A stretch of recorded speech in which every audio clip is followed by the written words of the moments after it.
From Missionary Heart to Missionary, Bill Hahn, 1 o'clock, room 43. Who was it? Larry Matro. Okay, I heard of him. He used to be an upper mission. He's been a missionary in California, a couple of different times. He just came back Yeah, last I year. heard his name. Yeah, Kalamazoo's like an hour south of us, probably 45. So hi, 13 people signed up. So we may get some people coming in. We may get some people who decided networking was more fun. But either way, so I thought we'd give it a start. My name is Bill Hahn, and I am the chairman of the board for most ministries. We have a board of about anywhere from 10 to 13 people, and before working with most ministries, Ministry Opportunity Short Term, before working with them, I was an international tax partner for PricewaterhouseCoopers for 30 years, which is where my affinity for travel and meeting people from foreign countries and things like that came from. I'm also a deacon in the Michigan district, having gone through 100 and some odd hours of training. I live here now, so that deaconship is kind of null and void, but I'm a super layman. Ruth Martin is our executive director. She's one of our three full-time employees, hopefully to be 4 this year. Resident in Ann Arbor. Ruth came from any number of organizations, the Michigan District Board, Oversight Board, and what else have you? Your Lutheran Bible Translators? No. No. Well, Braille. I'm a Lutheran Braille Workers. Lutheran Braille Workers Board. Yes, and my profile is on the Hoover app, but I worked for the Ohio District for a while, in Ohio District LCMS, and also with Lutheran Hour Ministries for a while. But my majority of my career, I practiced law, so it's a little bit of a shift. But yes, I thought I'd go to the kinder, gentler side. You used to live in Ohio? Pardon me? You lived in Ohio? Oh, yeah, I'm licensed in Ohio and Michigan. We moved to Nashville from Cleveland. Oh, that's where I most recently worked downtown, yeah. So that's who we are. Since we're small enough, your name and where you're from? Sherry Lazek, and I'm from Crystal Lake, Illinois. What organization? I'm with Operation Mobilization, OM, which is an international mission organization. Good. Oh, you and I exchanged, I think, messages on Hoover. Oh, okay. I think we did. Well, we should. Nancy, you say you're from here? I'm from Christchurch. Okay.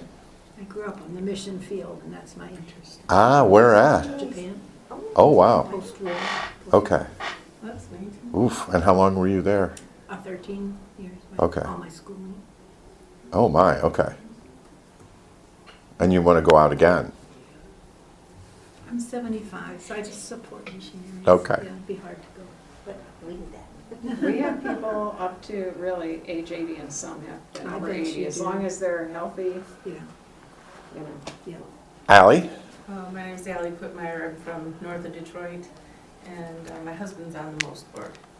We came to find out about mobility if you go on a mission trip.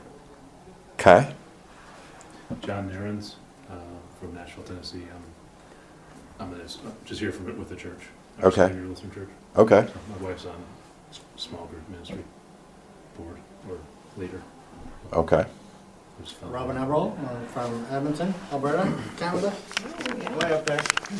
Left the snow behind, ended up in the sunshine. And I'm with On Eagles Wings Ministries. So What is On that? Eagles we Wings. serve remote and isolated communities Oh, yes. in Canada's north, so in the Northwest Territories and in Nunavut.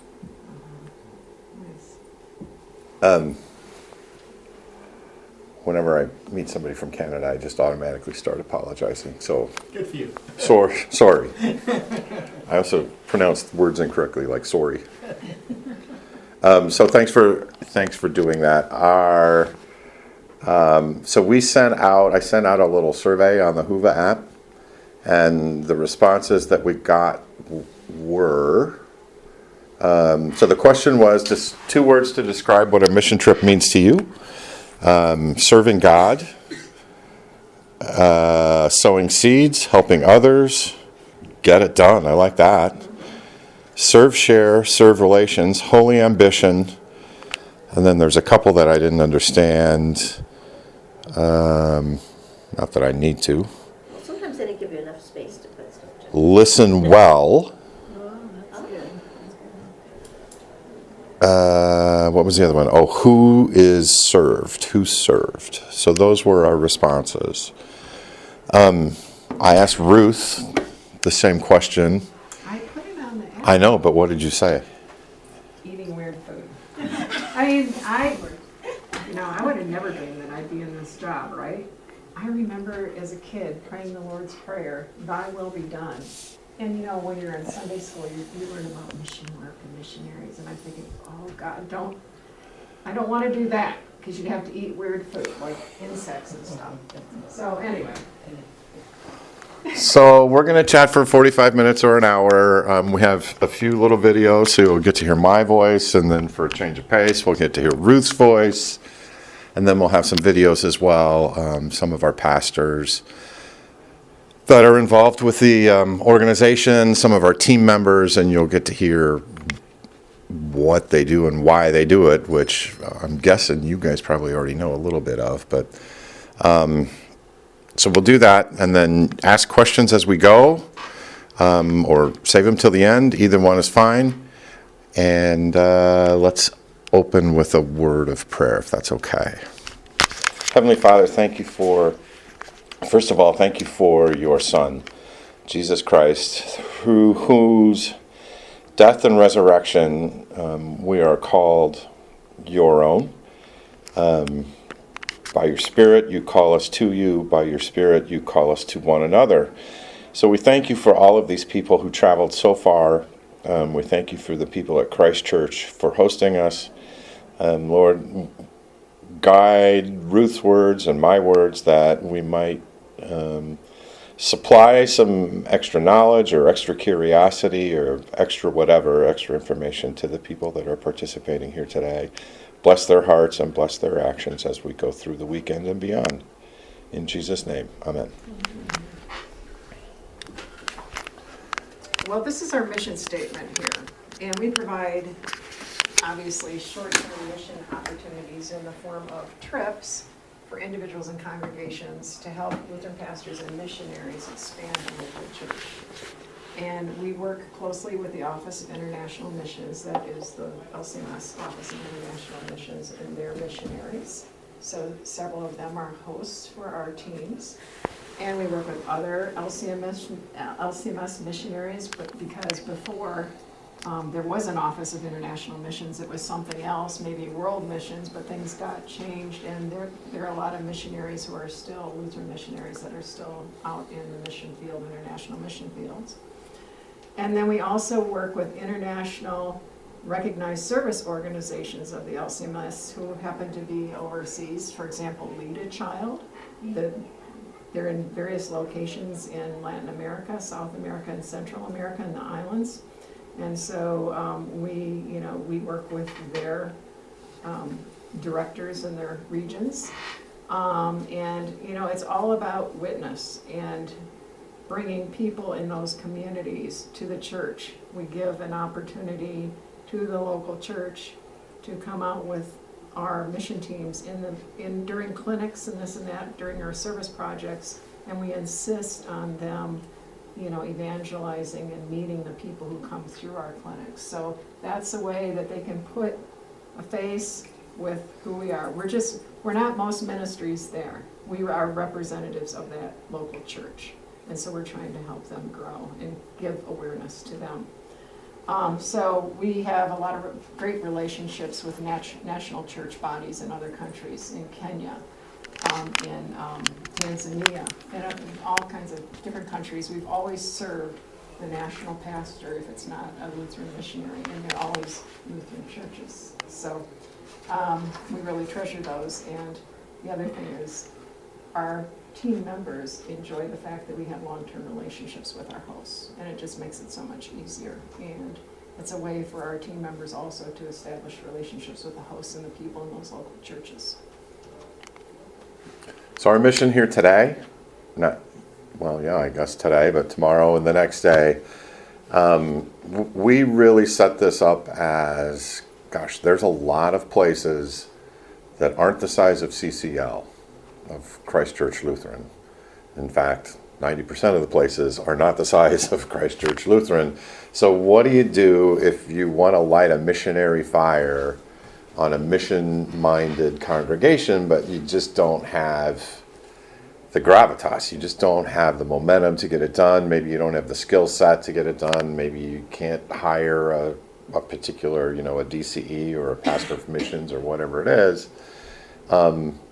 How can we present a mission opportunity for congregations and organizations that don't have all of those things?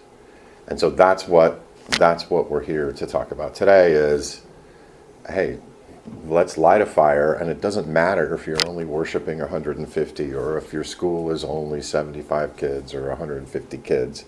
It doesn't matter. You can outsource the work to get things moving, to actually go on a trip without adding staff, without adding cost, without distracting your current team. So that's our mission here at BPM.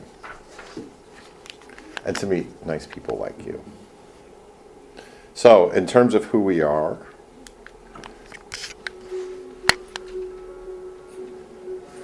and I always like for Ruth to stand. You'll see in a second. Ruth Martin, Right here. She should stand right here, right next to herself. For mission opportunities short term. Since 1989, most ministries have provided short-term mission opportunities for individuals and congregations to support Lutheran ministries throughout the world, including national church pastors, LCMS missionaries, and other Lutheran mission organizations. In a little over 30 years, nearly 250,000 lives have been impacted for Jesus Christ in 52 countries by most volunteer mission teams. Most Ministries is a full-service, short-term mission agency. We take pride in organizing every aspect of our mission trips so that team members can focus less on the details and more on growing in God, serving people, and sharing the gospel. Most is also a recognized service organization of the Lutheran Church Missouri Synod and has been an accredited member of the Standards of Excellence in Short-Term Missions for more than 15 years. You can hear that, yeah? Our service projects are designed to foster self-sufficiency in the lives of those we serve. We send volunteer medical teams, eyeglass teams, clean water teams, English as second language teams, construction teams, vacation Bible school teams, women's ministry teams, and other project-specific teams to help and connect people in communities with the local church. Most Ministries has become well known for the eyeglass clinics that many of our mission teams conduct each year. In fact, every year between 100,000 and 150,000 pairs of used prescription eyeglasses are donated to our mission center in Ann Arbor, Michigan. The eyeglasses are sorted and refurbished by volunteers so that team members can provide vision testing and prescription eyeglasses to visually impaired individuals who could not otherwise afford them. Being able to see clearly is necessary to hold down a job and support a family. Good vision is also necessary for a child to succeed at reading and get an education, or for a mother to mend clothes, prepare meals, and take care of her children, or for a grandparent to see a grandchild smile for the first time, or for someone who wants to read the Bible to learn more about Jesus and his great love for them. So if you're interested in partnering with most ministries to impact the world for Jesus Christ by joining a mission team, volunteering at our mission center or from your home, financially supporting the ministry, or praying for the ministry, please check out our website at mostministries.org and contact us. Thank you, and may God bless you as we serve him together.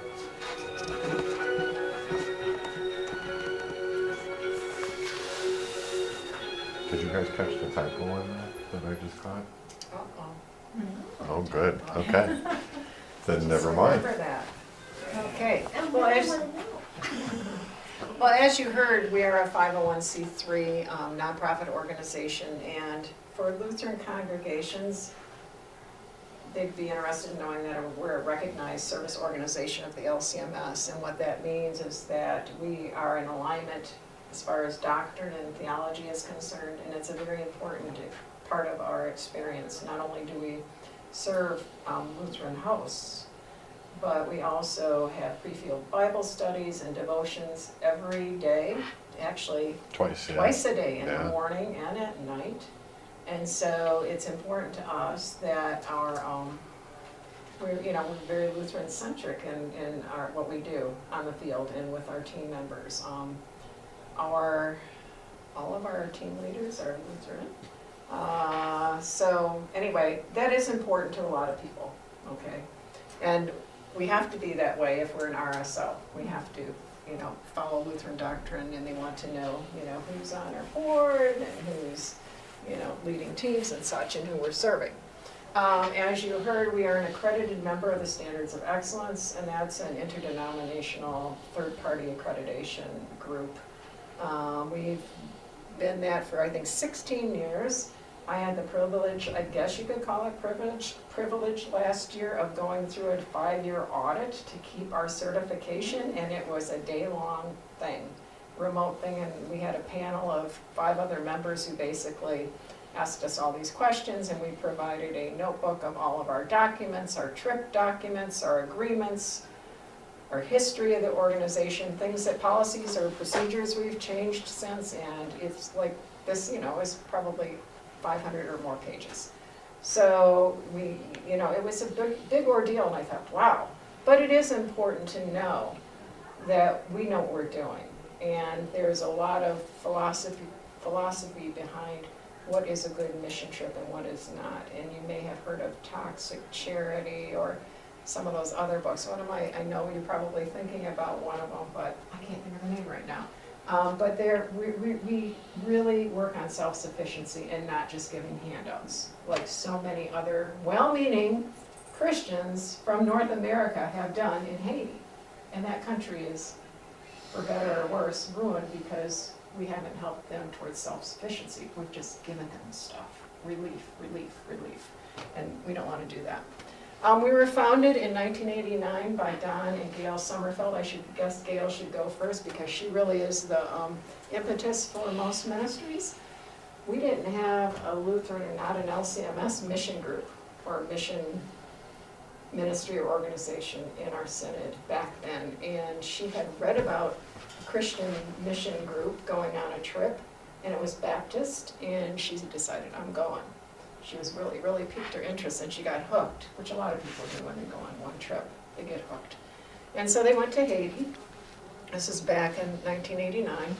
And she got the idea that, we don't have a Lutheran mission group that does this or ministry. It's like, why don't I start one? And she started one out of her home. She had a child care business, and she said her office was her bedroom. And anyway, eventually we got the 501c3 status, and we have been around for 32 years, 33 almost.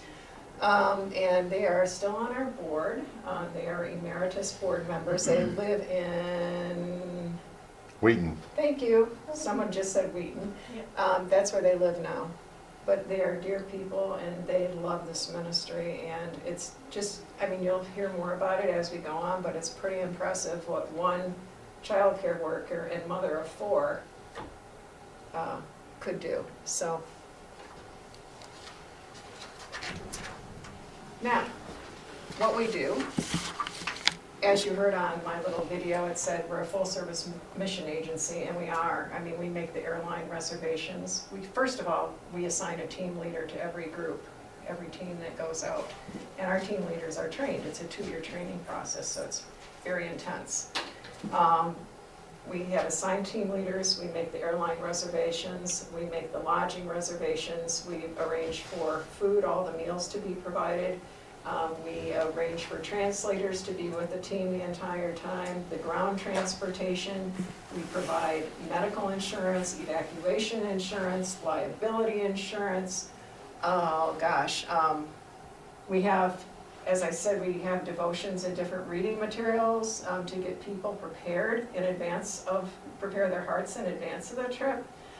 We also provide all the project materials on the field. And so we have the connections too with our hosts. So they're well-established connections. We don't just send a team out to a host for the first time where we haven't fully vetted them. And, you know, typically we even send either a volunteer or a staff member on a scout trip to make sure that everything is good and to see where the team would be serving and such. We also collect nearly 150,000 pairs of used prescription eyeglasses every year. And so if you've ever, I bet you most of you have seen a box, collection box, just a cardboard box in the narthex, what they call the narthex of a church, right? Lutheran church. Well, that's us. That's most ministries. We're really known for that. I would say probably 60%, if not more, of our trips, our mission teams do eyeglass clinics. We've become known for that, and we do it well. So these donated glasses are refurbished, cleaned, sorted, and refurbished by our volunteers. In non-COVID times, we would have 40 to 50 volunteers come through our mission center and just do that work on processing glasses. We have lens cutting machines, so we make new lenses if they're scratched. We want to make sure that whoever gets these glasses get a good sturdy pair of glasses. So, I mean, we throw a lot out too. We also recycle. We have a recycling company that we send to, and they take the little metal out of the little, out of these parts, little, what do they call these? Arms. Thank you, arms. Yes, they strip that out and we get money back for that. It's amazing. So anyway, it's very impressive. I mean, we're a small organization. I don't know if Bill said this, we have 3.5 people. We have 3 full-time people and 1 part-time person, and it's amazing what we do with that size group. Now, who goes? Well, if we're talking about groups, we have a lot of congregations that go. A lot of pastors, and we love this, understand the importance of an outward look. Churches, my philosophy is always, as an adult, I should say, been that if you're an inward-looking church, you're going to wither on the vine. But if you're looking outward and looking at how you can serve people beyond your own little group or the pews in your own church, you're going to grow. You're at least going to grow spiritually, and probably you're going to grow in number too.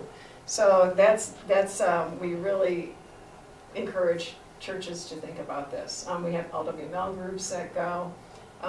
Youth groups occasionally go. We have the senior nursing class at Concordia University Ann Arbor. We take out at least 1 team every summer. So we took 32 students to Alaska. Now, this past year, I get it, it's not international, but it's almost like international. Might as well be. Especially Yeah. during COVID times, because it was really hard to get in anywhere. And because of the COVID constraints this past summer, this is just anecdotal, we couldn't get our nursing students into the hospitals and medical clinics. But we did, this is kind of novel, we had them teach nutrition and wash the feet and go into a pregnancy crisis center and different places in the Anchorage area.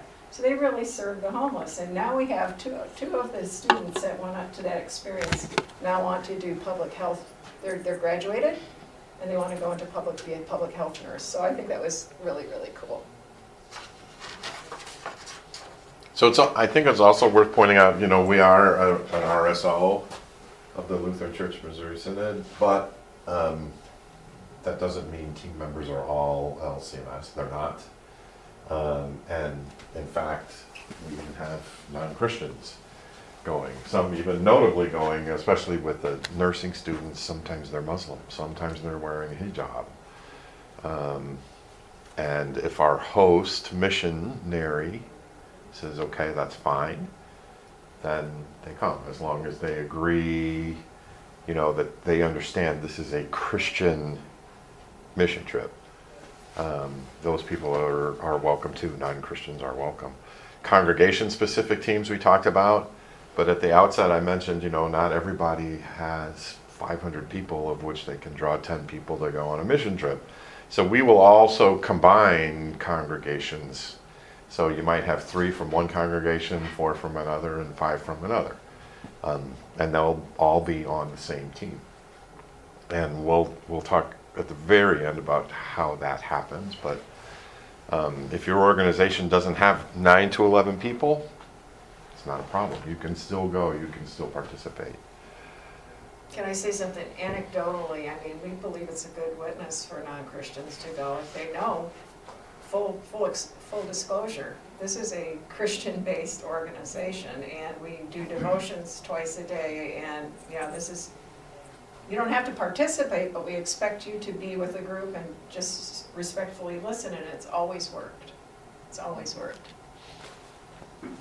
In terms of training, except for the medical specific trips,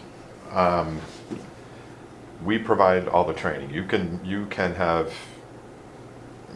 no construction experience, no water filtration experience, no hydrodynamics, no ophthalmology experience. We will provide all of the training. So you can be anyone. And we've had CEOs, just your basic factory line worker, teachers, nurses, doctors, dentists, international tax partners who are economists, not qualified to do anything else, students, grandparents, just name a walk of life, and that person has been part of our mission team. All we want is to share the gospel and show compassion to our fellow man.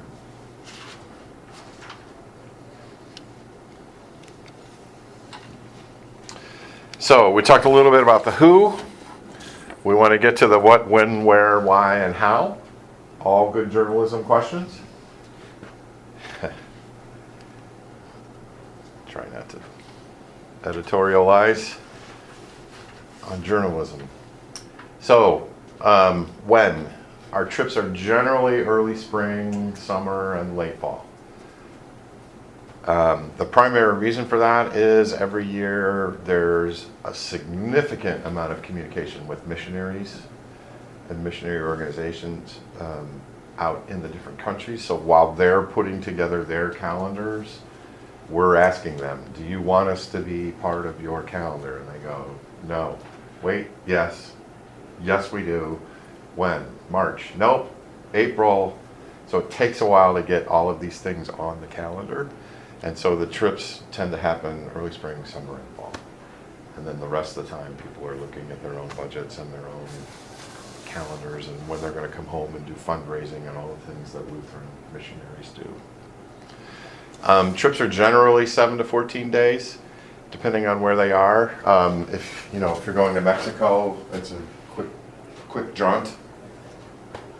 If you're going to the Republic of South Africa, it takes a full day and a half to get there and a full day and a half to get home. So your trip is longer than 14 days.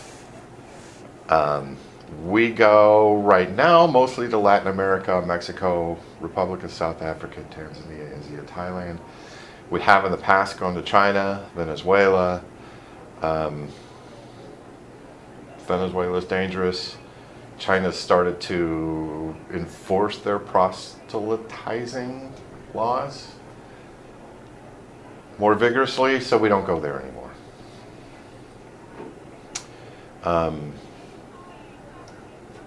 Where else did we say we were going to go this year? Do you recall? Well, Haiti, but after that one mission group that is from Ohio got kidnapped. Yeah, that was no good. So on the list right now is Guatemala, Mexico, Honduras, Belize, South Africa. Back to Alaska, Guatemala, Panama, Dominican Republic, and Peru. That's who we're working on for this year. Yeah, and so in my little video, you heard about the different types of team projects. Really, we are field-driven, and that's one of the standards for this group that we're certified by, Standards of Excellence in Christian Ministry, or Christian Missions. We ask our host what they need. We don't tell them what, and that's not a good thing anyway. Culturally, it's not good to suppose that we know more about they do than what's going on, what's needed in their area of the world.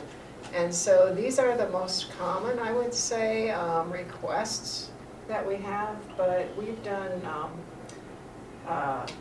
sent human trafficking kind of education on human trafficking type teams. We've sent, we sent a team to Israel, of all places, and we had a nurse, a gerontology nurse, and some other people who knew a lot about Alzheimer's and dementia and this and that, and how to care for an elderly parent with those issues. So we had one very specialized team. We have had dental teams in the past, and and of course you see medical teams. We send out about 4 a year, 3 or 4 a year. Yeah, we basically listen to our host, and if it makes sense, we'll make it happen. If it's, we're typically not a disaster relief organization. So when we were asked about sending a team to Haiti, that was my response, and it was by somebody from Senate. The Office of International Missions asked if we could send a team to Haiti, and I said, we typically don't. There are mission groups that's what they do, disaster relief. We are more about self-sufficiency and connecting people with the local Lutheran church. But we decided we would do it, and then that kidnapping thing happened. I thought, no way, we're not gonna do that, so anyway. This is a short little video about our Eyeglass Ministry. It's really cute. It was made probably about 5 years ago, locally in Ann Arbor, and it's for people who've sent eyeglasses into us to get refurbished, or for people who go on our eyeglass trips and want to. This is very kind of interesting.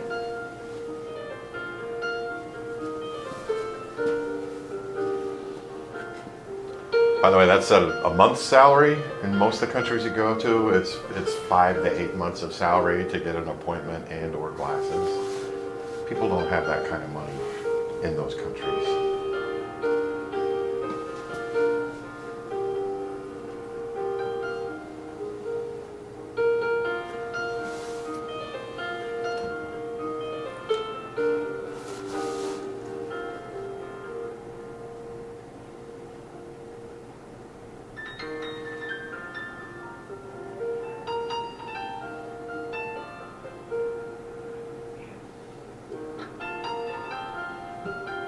That's our mission center.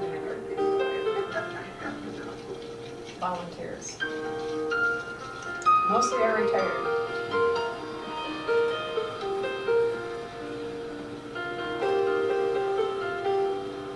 Those are lensometers that read the diopters in the donated glasses.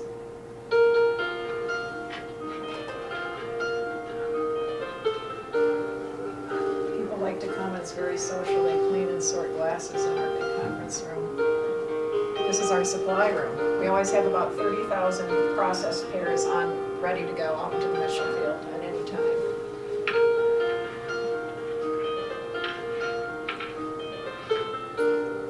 Bags ready to go.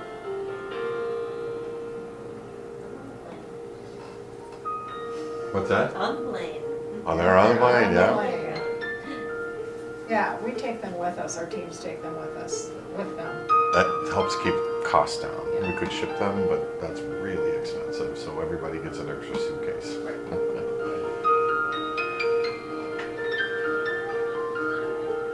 So at our stand, our exhibit down there, you'll see she's actually holding a finger puppet, those gospel-telling puppets.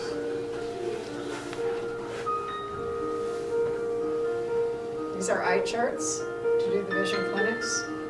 We don't always have electricity where we do these, so it's kind of a rudimentary kind of process, but it works.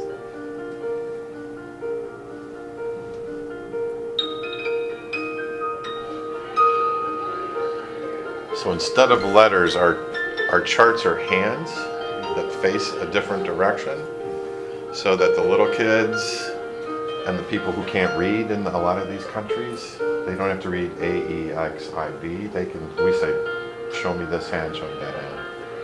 And then we can tell what their prescription ought to be. Now you can come down to our exhibit and see our eye chart. I brought one with us.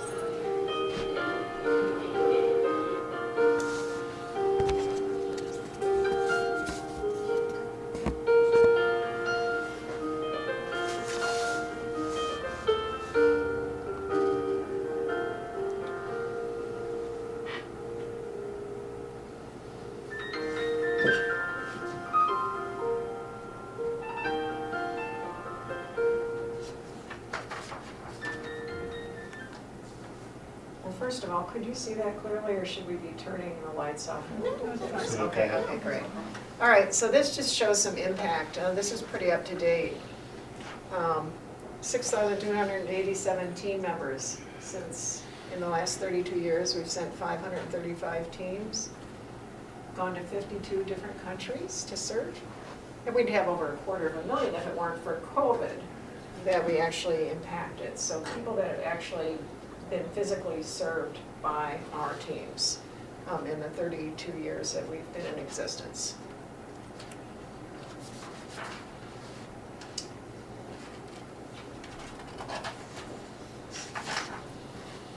Okay, so if you could go to the next slide.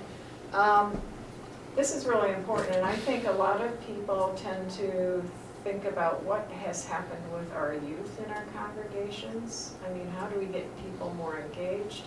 And I think if you have read materials on millennials and studies and this and that, they do want to do physical volunteer kind of work. So I think it's important to understand that.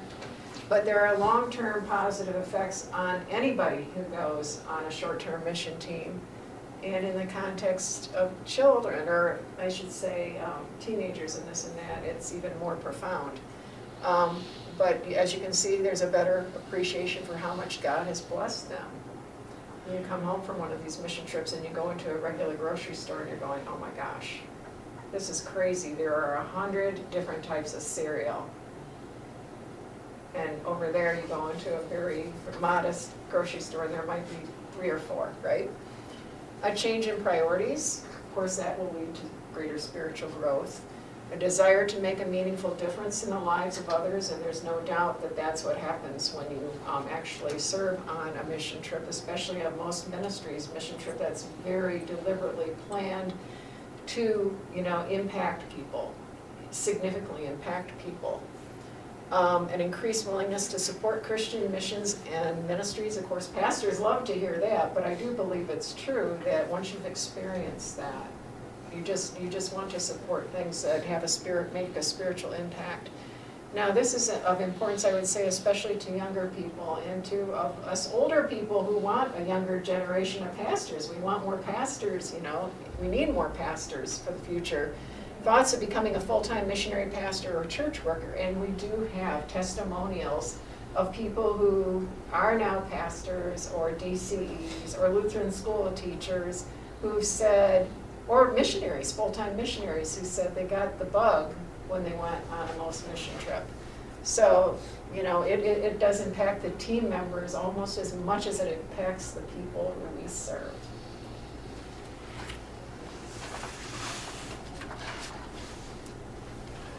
So we talked earlier about all sorts of different walks of life participating in this trip, all sorts of different skill sets going on these mission trips.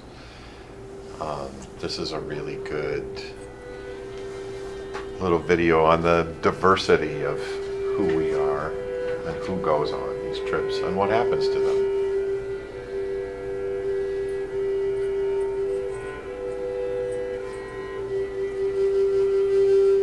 The Skylight Project is another little added addendum to the Up in the Water projects. Is it okay?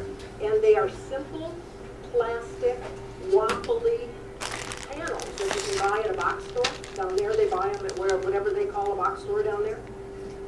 And all you do is measure in the roof, if the roof is safe enough to go on, by the way, because we found out not all of the roofs were safe enough to go on. And you measure out, you take out part of their tin roof, you place the plastic panel in the place of that part you take out, and you seal it down. And amazingly, it opens up light in the house. That little one window in the kitchen can't possibly do it. One little lady, it was shared with me, I wasn't there on that day, but one day it was shared with me that a little lady in the house, when asked, do you have an idea where you'd like the skylight, she pointed at a specific spot in the roof. And they determined they could put it there. And I don't think they were clear then why she asked for that spot. After they were done, when they walked in to see how the skylight looked, they looked down and below the skylight was her sewing machine. She had one of the old hinds that my grandmother had. You know, you had to pump the foot. And she said, I have not, now that my eyes are getting older, and there's not enough light in my house, I have not been able to sew. They make their clothes, they make their children's and grandchildren's clothes, whatever needs to be mended, they do it. Whether they're doing it by hand or by machine, they didn't have enough light.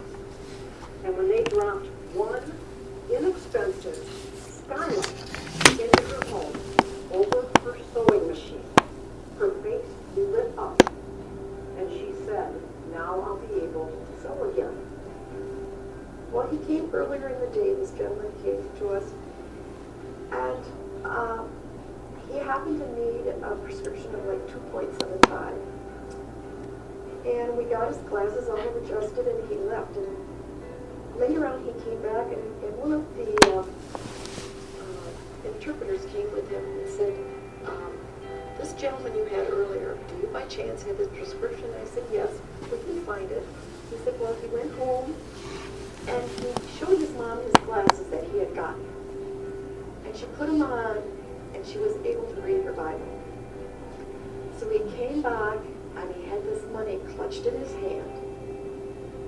And the interpreter said he wonders if he pays another registration fee, could he get a pair of glasses in the same prescription for his mom? She's in a wheelchair and she cannot come. I said, sure. So we went and found a pair of blue-rimmed glasses that would look good on a woman. And I said, here you go. And we had a little case for him to put him in, and he had tears in his eyes. And he hugged me and he said, thank you very much. He said, God bless you and your family for letting you come to help us. That, it brings tears to my eyes when I think about that. It was so little, and we did so much for him. For people that need a tooth Sorry, I want extracted to and pause this don't for have just a that. second. I totally messed that up. He mentioned a fee, or sorry, she mentioned a fee in that. That is not most ministries. We do not charge these people anything. That is not why we're there. But in some cultures, the local missionary will have some nominal amount. We would think of nominal, like $2 or $3. They will put a fee on that locally to get people to understand that this is valuable and to get people to put a value on it. They're not, even the fees that the local missionaries are charging, they're not doing anything grand with that. You know, they're not buying a car. But they're impressing upon the people that this is something that, This is not just a handout. right, has value. You have to be committed to it, just like we're committed to. So just so there's no confusion on that, because sometimes people hear that and they're like, wait, what? In the words of my daughter, wait, what? Oh no. Did it start over?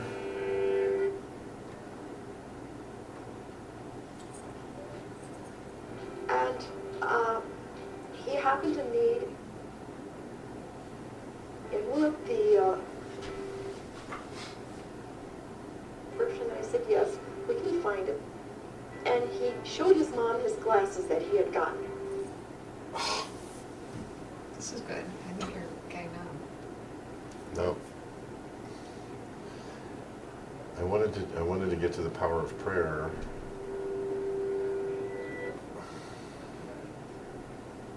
With daily pain, they're in a lot of pain. So this is a dental trip now. Rapidly A dental decaying trip. is still in the mouth, can actually cause an abscess in the tooth. And an abscess, if that's untreated, can actually cause infections in their body and into their brain. There are known cases, usually in third world countries, where people die because of an untreated tooth. Mainly focused on kids at this venue that we were at. And I know in the village from talking to some of the senior people there that people were dying from tooth decay. So it was pretty serious. You know, we knew what we had in front of us was something that needed to be done. So one of the children later in the day had a permanent tooth, which is a little more difficult to take out sometimes. And we had numbed it. It was very routine. We thought things were going to go normally. And then I wrestled with that tooth. I just couldn't get it out. We were working at it, but the kid was trying to do her best, and she started to cry, and I didn't quite know what to do, and I knew I couldn't turn back. The tooth was a certain amount loose, but there was something holding it in. I don't know what it was, and I was tired. I was sweating. I was exhausted, really. So one of the assistants that I was working with suggested that we pray about it, that we have someone come and pray with us. And I believe in that, but I don't know if I believed in it to this stage when this happened. So, the main pastor of the church came, and he came and not just did he pray, but he put his hands, and I can honestly say I felt something go through me. It was pretty amazing. I'll never forget it. And like within minutes, the tooth popped out. It just popped right out my hand. Yeah.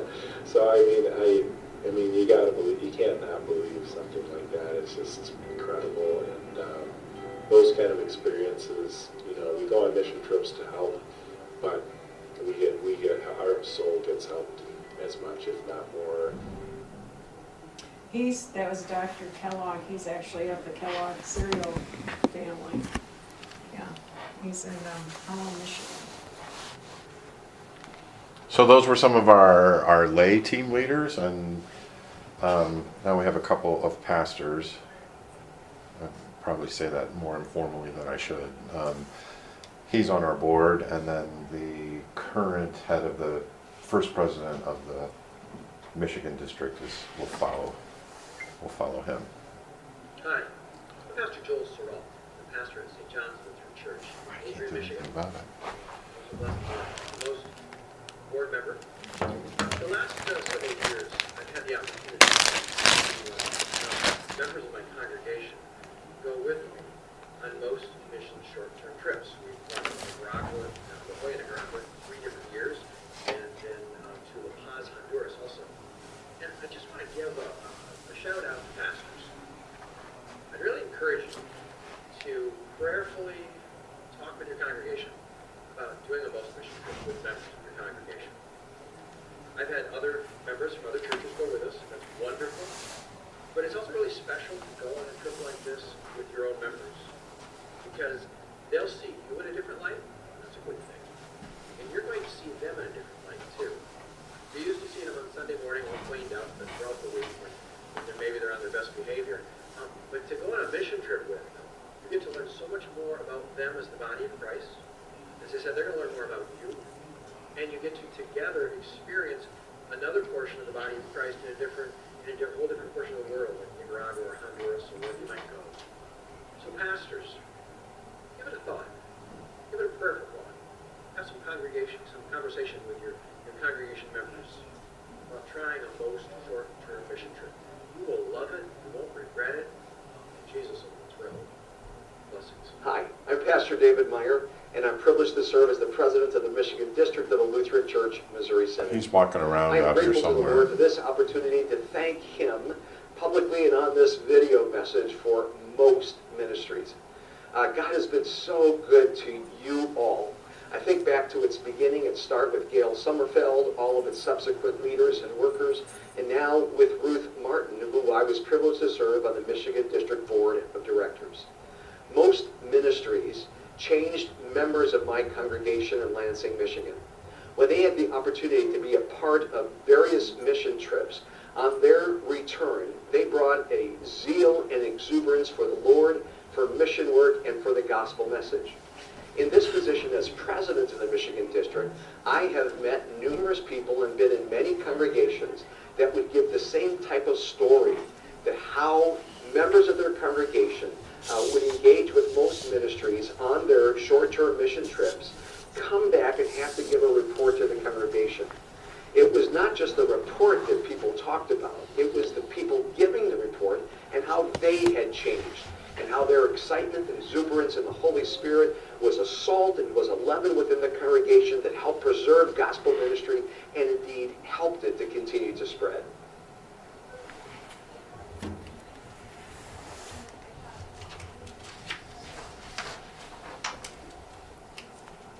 So, it says how, but I guess it's also a why. Why would people choose most? Well, a lot of congregations, probably 70% of them wouldn't have the staff to do that, right? Some of the churches, a lot of the churches in the LCMS are small, and they couldn't we usually ask to have at least 10 people on a team. That just things work out better that way. That's our sweet spot, so to say. And so most of these churches, the little ones can't find 10 people who are willing or able to go.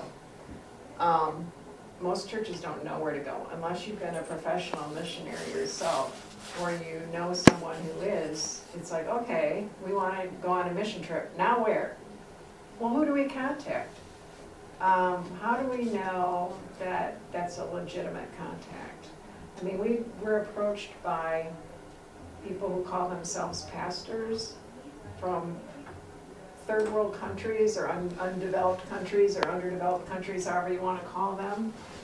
And we have found out that some of these pastors who've contacted us and said we want a team have other issues. 2 from Bangladesh who had contacted us separately found out they have legal issues. So, and we're not talking monetary issues, we're talking about criminal charges against them. So it's important, we vet them, and that's what most churches are not equipped to do. And what to do. Do you think about insurance? If you're going to organize, if you're a layperson or even a staff person for most churches, do you think about those things? Do you monitor the civil unrest or the in countries, or the COVID, spikes in COVID and this and that, or what the protocols are or what the barriers are to entry? We do that 24/7. We monitor the State Department's website, hotspots, OSACs, and different websites. We have a staff person dedicated to that, so all the teams that are going out this year, she gets alerts all the time. So these are things that I'm sure a lot of people aren't going to think of. They're going to think of, okay, we got to fly there, we know a pastor, so that's great. We got to find out a place to stay and then eat, and then okay. What about the translators? We organize teams, so there's a team medic, someone who's assigned to be the medic, in addition to a trained team leader who helps people get through customs, who exchanges currency for them, who, when there's an issue, is the person who contacts the host or the third-party vendor who we're working with to iron things out. So there are just so many details. It's people think about it too simplistically. There is so much that goes on to having a safe, secure, and successful mission experience. So that's why churches should use someone like most ministries. Yeah, if you don't have the mass to get it done yourself, we are the alternative to make sure that missionary fire still happens, to make sure the 72 still get sent out and come back.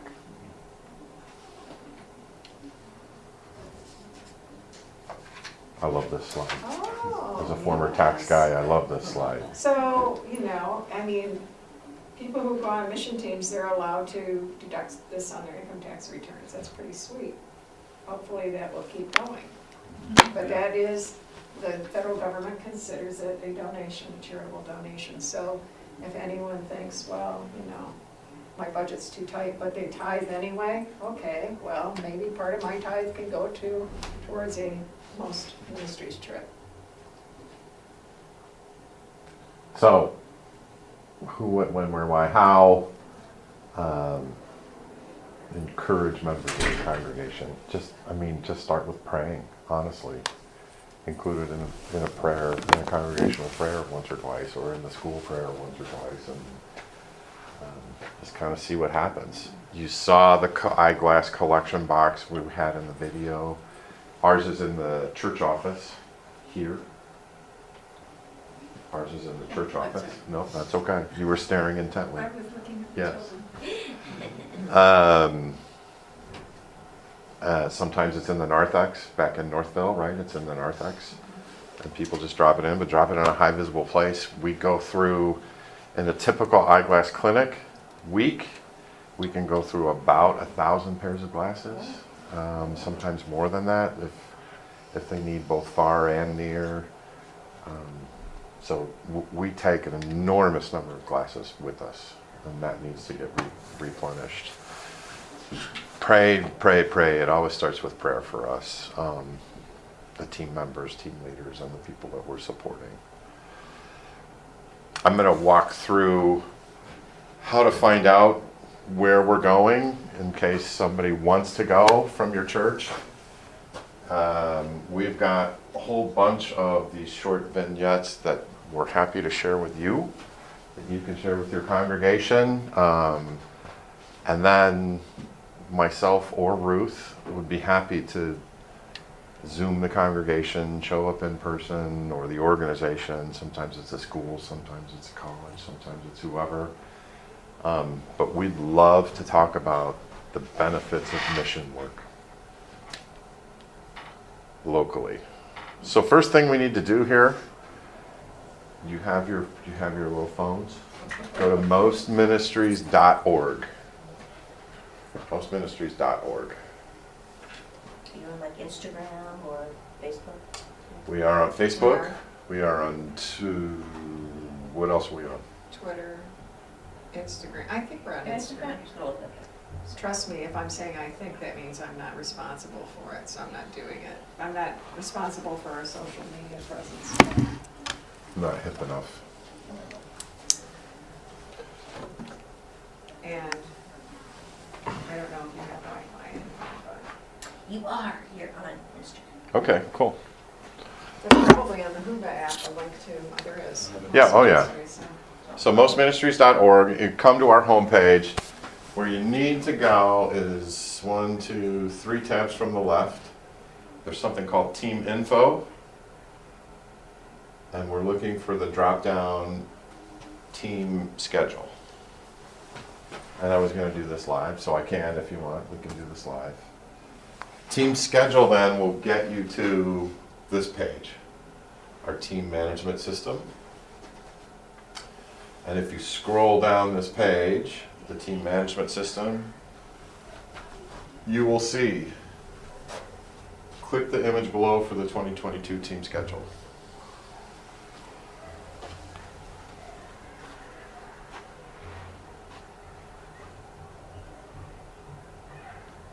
The next step is really strategic.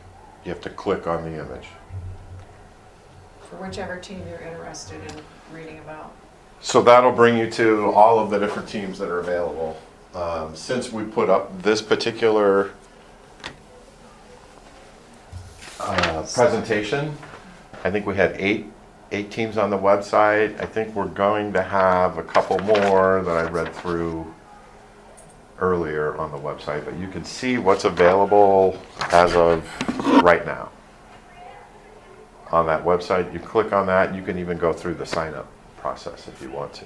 Yeah, now we have 18 in the works so far.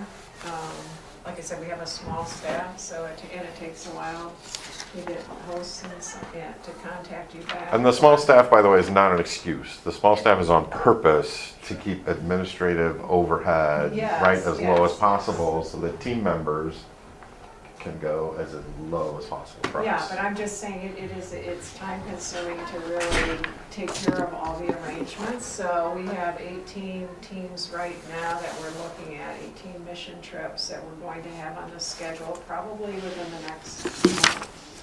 Okay, and then by the end of the year, we're hoping to send out at least 20. We're winding down from COVID right now. So last year we could only send 7. The year before, it was right before the pandemic, we sent 2.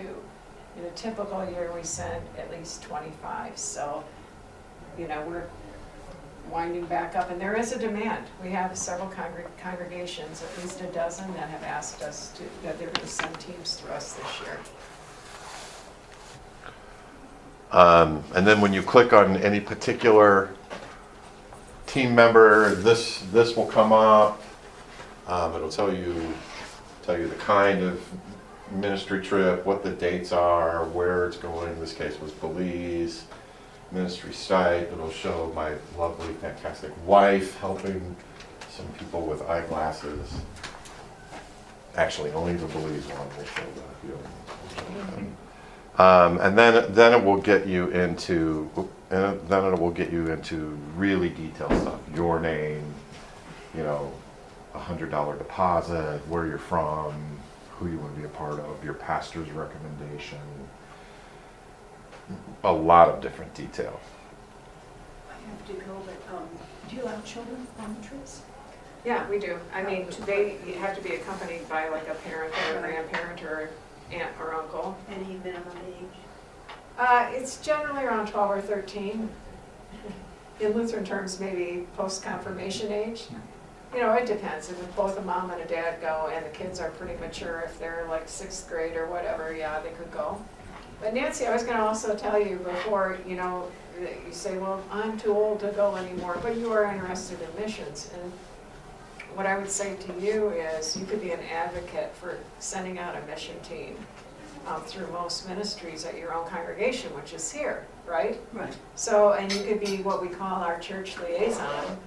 So you could, and boy, the other volunteers would be thrilled. Okay, we have her, and we can just ask Nancy the questions, and if she has questions for most, she'll get with them and be that person who works with our team administrator to organize the trip. So we would talk to Pastor Dave, right? Because we want to make sure we're coordinated with our own congregations' Mexico trips, which haven't started again yet. But he's not going to stand in the way of anything, right? He's going to say the more the merrier. Yeah. So look me up. Thanks for coming. Thank you. So Eternal Effects. Use our website. You can find Ruth there. And all these videos, we can, if you come down to our exhibit, we can give you a flash drive that have all these My videos on name it. is Luri Remilian, and I am coming from Guatemala.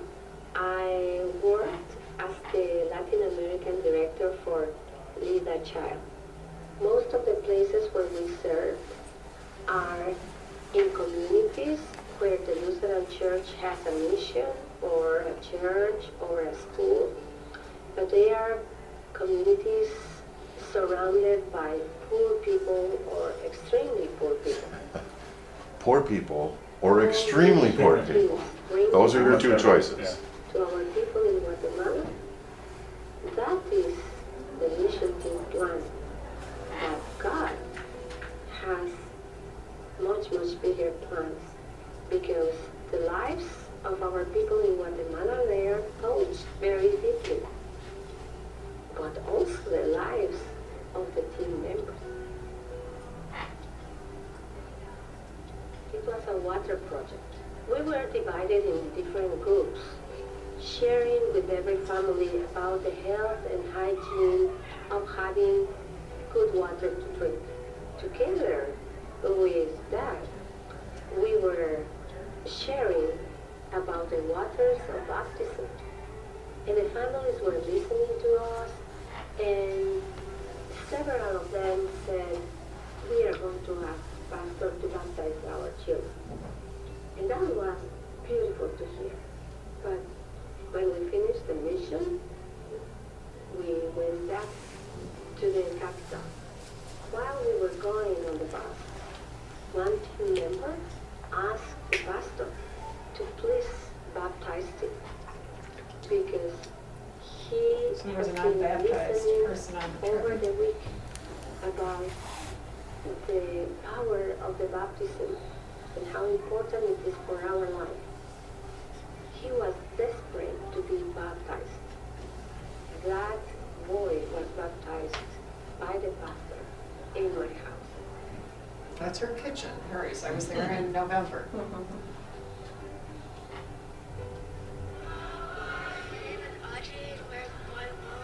Teaching kids English as a second language, and I'm helping Krista. This is helping Krista with music, and thanks to Rose, I've had a wonderful experience. Letting me and just be able to come on this trip and enjoy and see these kids learn and have fun.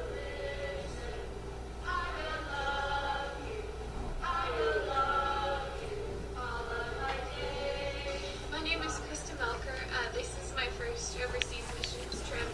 I've been on mission trips in the United States before, but I felt a calling to do overseas missions for as long as I can remember since I was a little kid. So each moment like eternalizes in your soul because every minute is so meaningful, and the bonds that we're forming with these children. Since they're bonds in Christ, even though we're leaving, they'll still be stronger in the Lord because of it.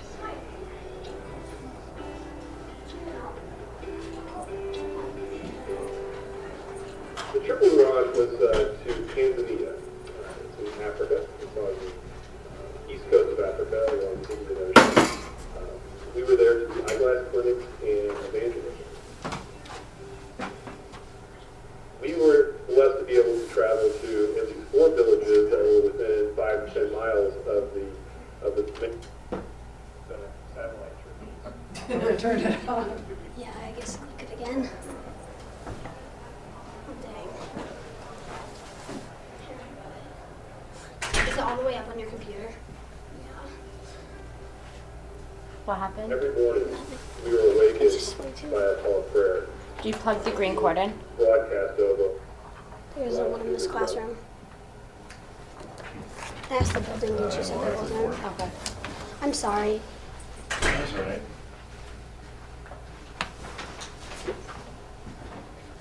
There isn't a green cord in this classroom, Huh.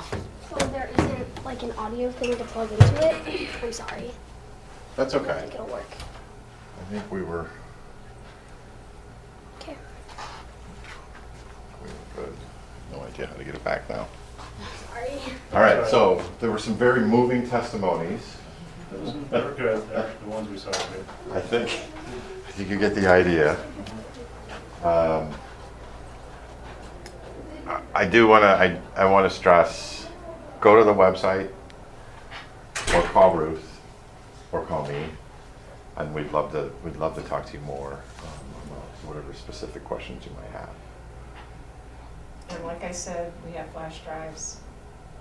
If you go down. Yeah, we're right down in the We're corner, right down here. right at the bottom of the You can stairs. get I just asked one of our volunteers to give you a We're almost in the Guatemalan shade. coin purse with a flash drive. So, yeah. So, thank you for coming. Thank you guys. Thanks for your interest. If you have specific questions, we're going to hang out here for a few minutes, or we can. We'll be around catch for up the to you next 2 soon. days. Yeah. God bless you for the next couple days and beyond. Thank you Well, very much. Yeah. Thanks Thank you for all for coming. your service. It's great organization. So if you're, I don't know, if you were considering possibly going on a trip or even, I had one talking else. to some people at your church about going, I'd really encourage you to go down to our booth because Yeah, there's get some like a more. sign-up thing, yeah. I walked by, I think I grabbed something. Narens? Narens. John Narens, Yeah, I'll okay. take a look. I was actually supposed to go to Cambodia March of COVID.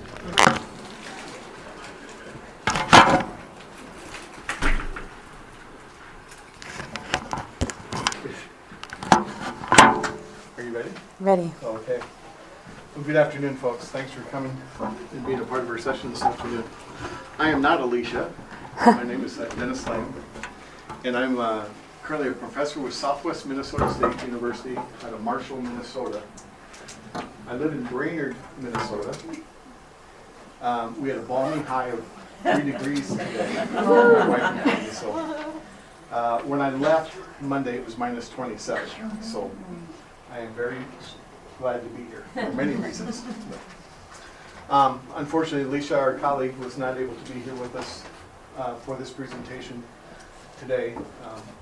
Her brother was diagnosed with cancer and is undergoing treatments, and so she needed to stay back home and take care of family.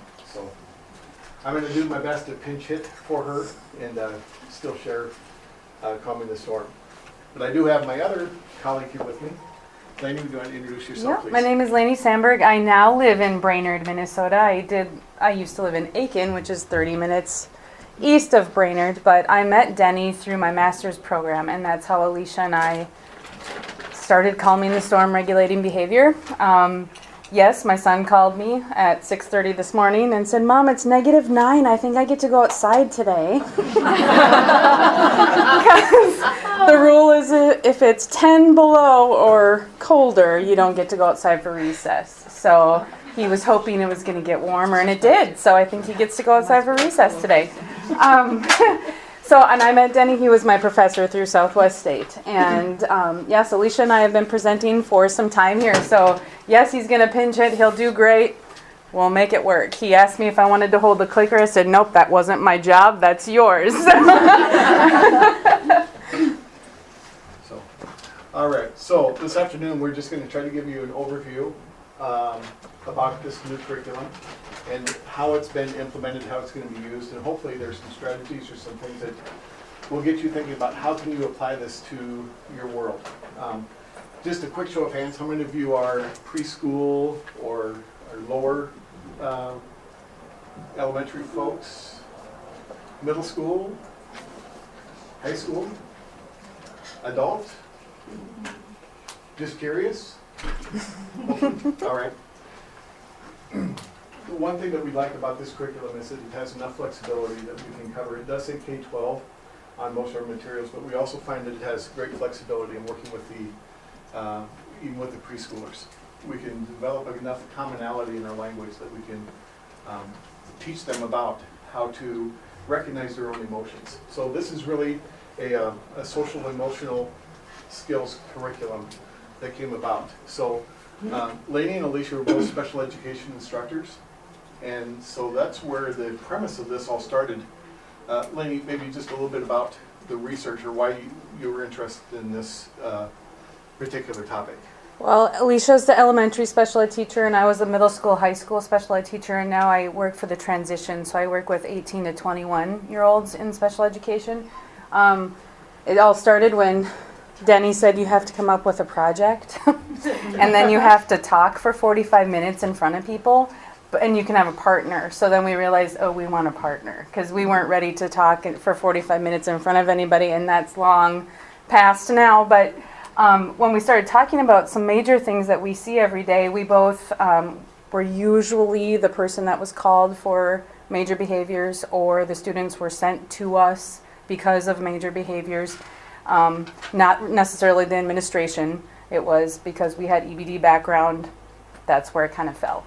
And as we were sitting there talking, and maybe some of you are special ed teachers and you feel this pain of not always having something to look through, not having a curriculum. Maybe just that morning you're on Teachers Pay Teachers going, okay, I really have to talk about personal space today, and I don't have time to make my own up, and now I'm going to spend $10 because I'm on Teachers Pay Teachers. And so Alicia and I really struggled with that, and we we wanted something that we could have and that was already pre-planned, and so that's where we started with this. And we started with that proactive approach. We built that common knowledge, common language that we use throughout the curriculum, and we've noticed that it works for both special education and general education, for general ed teachers that are talking about social skills within the mainstream classroom. Very good. So, again, I was that one that I was that slave driver, I guess, making sure that they get their project completed. But as they did, I started to recognize that this is something that was maybe a little bit more unique and different. Maybe you've heard of different programs. Zones of regulation is a popular one. Second Step, that's another one. That's another one that's been out there. PBIS is another one that deals with some behavior skills. But as we walked you through some of the things that they were able to identify, there were some missing gaps in some of the research, but also in more of the reporting and recording process that made it attractive for us to take a look and say, what can we do with this? So, again, the intent was, and it was designed for special education teachers initially, but what they found is that it was very applicable to everyone else. And so more of the general education teachers were then saying, can we have those same skills? Can you teach us how to do this? And so we'll share some examples with you. One of the studies that we found as we were looking into why we're going to go ahead and do this is that, and this was 3 years ago, so according to the Child Mind Institute, 9 to 13 million or 10% of the United States school population demonstrate challenging behaviors on a daily basis. So if you are an educator or within a school setting in some capacity, I'm sure you can all think of at least one student that has a challenging behavior and maybe keeps you up at night sometimes trying to figure out how you're going to help that student. So it's very prevalent in our school systems, and I think maybe even more so after COVID, or as we're getting, not after, excuse me, as we still go through COVID and try to get back into that normalcy of being around people again. With that, we created this umbrella because we recognize that there are so many different things that go along with social skills. When we were sitting down, we were noticing that whether the student was a kindergartner or the student was a senior, we were still getting referrals on not able to control their emotions, so that emotional regulation, that lack of flexibility to transition throughout their day, make those changes throughout their day, be able to do that in an easy way. And then that task initiation, just, are you starting? Can you start? Do you need 10 prompts before you actually do something? Does your pencil break every time you try to write something? And it's just, they can't get past that. And then the next behavior comes because they won't start their task. And so those were the 3 big ones that we saw, kindergarten through 12th grade, as we were doing our research. And so today we're going to really focus on that emotional regulation piece of it. And we define, can you click that, Danny? We define that as how well we can manage or control our emotions, or more precisely, our emotional reactions. So as a result of coming up with a plan and looking at the research and what the materials were saying, Lainey and Alicia came up with a 5-step process for implementation. And so we want to share with you just what those 5 steps look like, and then some of the things that transpired out of that, and some of the things that came as a result of putting this into play. Okay? So step 1 was trying to take a look at identifying the storm. In the special ed world, it can take anywhere up to 6 weeks or more before a specific intervention can be designed for a student, or before a student gets put onto an IEP, an individualized education plan. And so if you think about within the school calendar, in Minnesota, we don't start until after Labor Day with our beginning of the school year. And if we have to wait, usually there's that couple weeks before the honeymoon is over, right? And then when the kids start, all of the newness starts wearing off, we start to see behaviors surfacing. Some we see the very first day of school, right? But typically we see that. So now we have to start our data collection process, and it's taking 6 weeks before we can even start doing a child study or start forming a team to take a look at. Well, that's well into, so middle of September, October. We're into November already before we can even sit down and start formalizing a plan. And so what they found is that, is there a better way, or is there a faster way? Is there a more efficient way that we can start to identify some of those behaviors? So at the elementary level, this is kind of what it looked like. And every teacher, every adult in the building has access to this form. And so is it in the hallway that the students are acting up or acting out? Is it on the playground? Is it in the classroom? Is it during those transition times? Is it in the morning? Is it in the afternoon?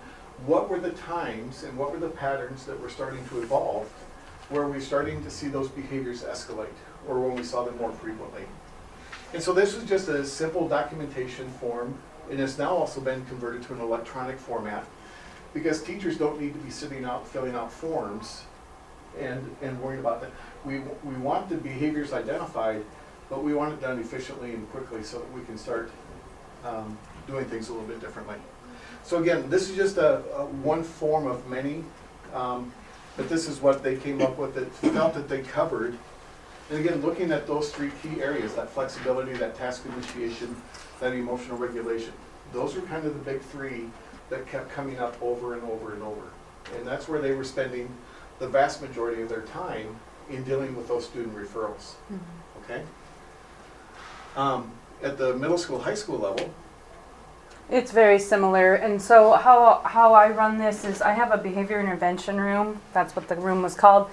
And I am the person that deals with those behaviors. So like I said, the administrator didn't really deal with it unless we called it, there were misdemeanors and felonies, and he handled the felonies. I had the misdemeanors. So this form would be completed, and this could be completed by anybody. I mean, if it was the custodian in the hallway, if it was the cook at the lunch line, if it was, the 7th grade social studies teacher, but this student was in 10th grade. So, and this form was electronic, and it would send into a specific email to me, so I would know that this student was coming to me. And so that was a building wide. So when I start talking about that, it's a lot of buy-in, and it's a lot of people knowing common language and saying, yep, we know we're sending this student to Lainey. Here's how I do this, and this is how it's going to happen. So this is a form that goes, so if a student is having a problem in social studies, which there's one that always did, and he would come down, and I would be able to read that quickly, and he would be in our behavior intervention room, and then there's a process that we take through that as well for that student.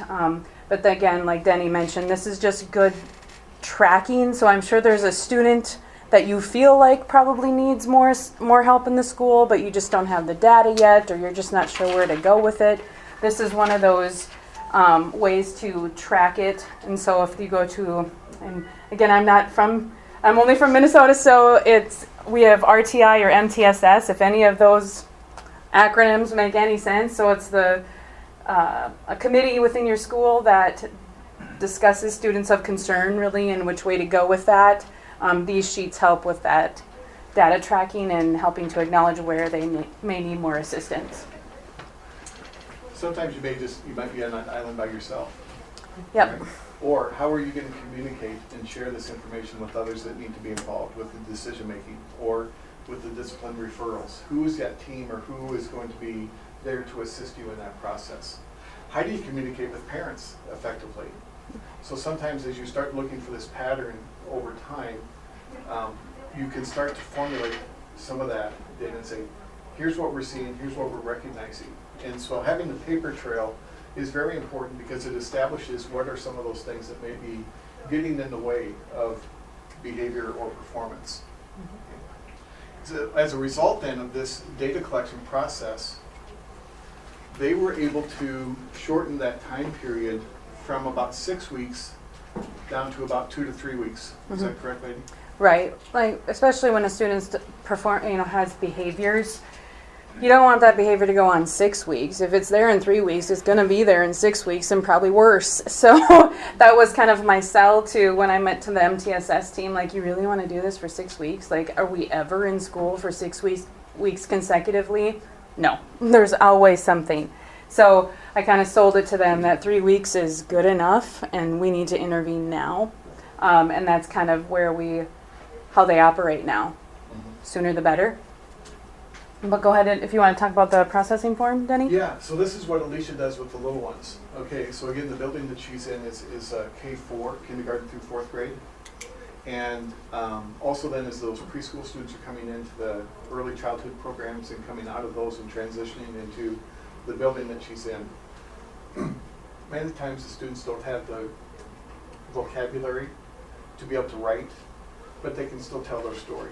Or they can draw a picture. Or they can illustrate sometimes how they're feeling. And so her processing, again, looks much different than what Lainey would do with the middle school, high school age students. But it's getting the students to recognize that there's something going on. How are they feeling? And they share that emotion. And so we use the analogy of calming the storm. We try to use those pictures with those symbols. And we've got just a short video clip of Alicia explaining what she does initially with those students. But what is the storm? What is it that's going on?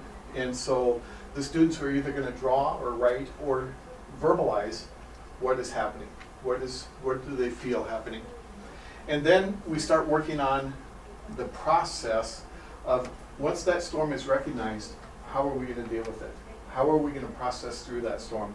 And what can we equip the students with? What skills can we give them so that once they recognize there's a storm brewing inside, before the lid blows off, is there a way that we can get them to process and think about, here's some strategies or skills that we can give the students so that they can be successful in that process. So it's now starting to take the students through kind of that coaching model, and we equip them with those skills. So once they get removed from the classroom, we can't just send them back without equipping them with something. We also then can communicate with the parents. Hey, we had a bad day today. Here's what you tried. So now we can have maybe a unified front at home as well. Parents are starting to become more familiar with that same language that we're using. And so we're now creating a model that everyone is kind of singing on the same page. And it proves to be very, very valuable. At the middle school level, Lainey, though, you take a little bit different approach. Yeah, they have to start owning their behaviors. I mean, we really got to think about that. So when I first started doing this, and the first statement says, I was removed from my regular schedule because I, ... You know, they want to tell everybody, you know, well, so-and-so did this. Well, this teacher always says this. Or, you know, there's always something that's not, they're not internalizing or owning. And so that's step one. And so it's ironic that it's the processing form, because sometimes it takes a long time for them to process before they realize, I have to process.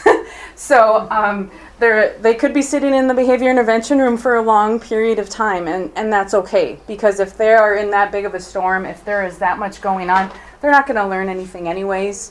It's better that they're in a safe place, and when they're ready, they're ready.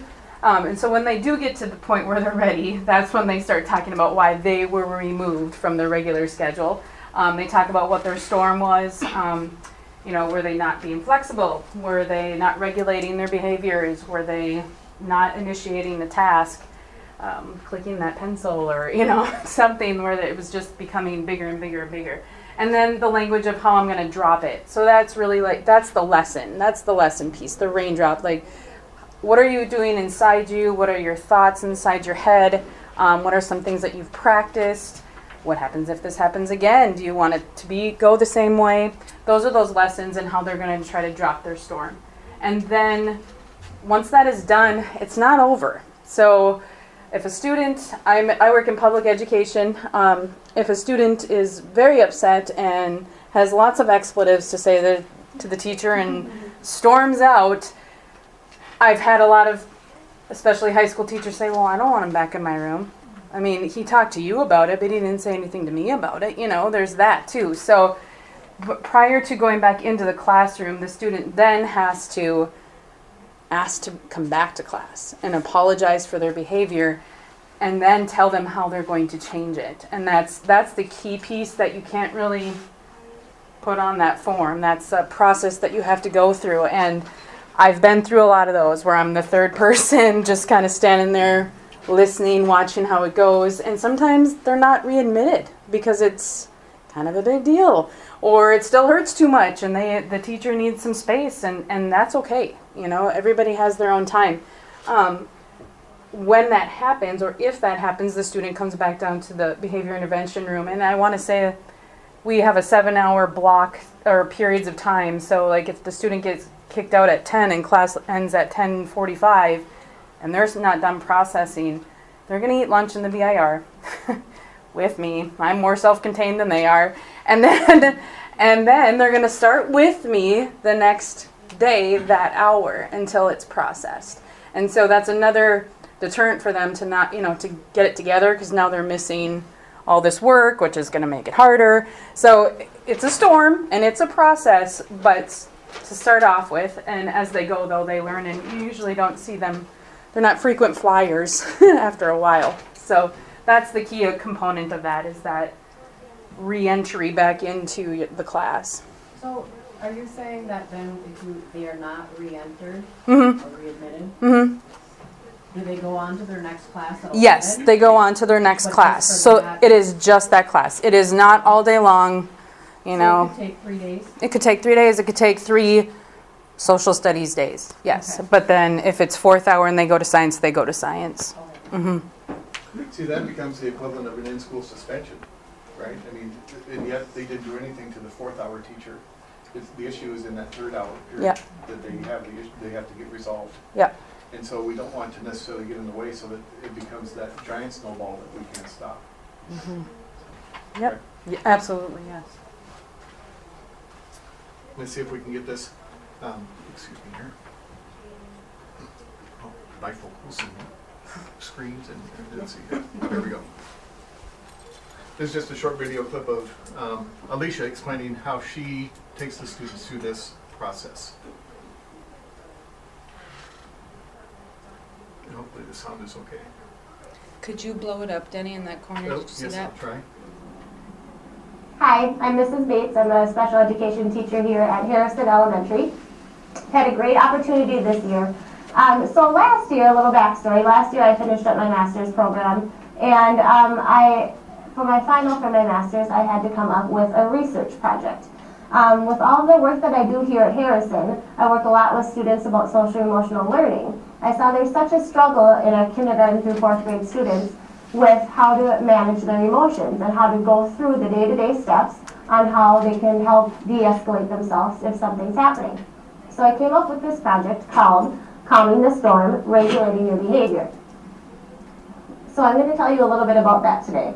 I've had the opportunity to go into every classroom, so this year every single K through 4th grade will come down to my room and we will be able to focus on calming the storm and how to regulate our behavior. One big step on how we do that is we talk about our forecast. This is a prime example of our forecast. So it's very important for our students to be able to identify how they are feeling at each moment of the day. We have so many students that have very, very high highs and very, very low lows. So being able to help those students cope and manage how to make it through their day and de-escalate themselves on their own is my main goal. When you look at the forecast, I'm asking the students how they're feeling throughout the day. So they'll come in and check in and they'll see this board, and I'll ask them how they're feeling at the moment. They'll either be feeling stormy, so they might be feeling frustrated, overwhelmed, or shut down. They may be feeling rainy, which is confused, worried, scared, or sad about something. Or they're feeling like a growing leaf, so they're ready to grow themselves the best they can. They're learning, calm, and ready to learn, and doing what's expected of them and their job in the classroom. Or they might be feeling sunny, so they're excited, full of energy, smiling, and ready to participate in the class.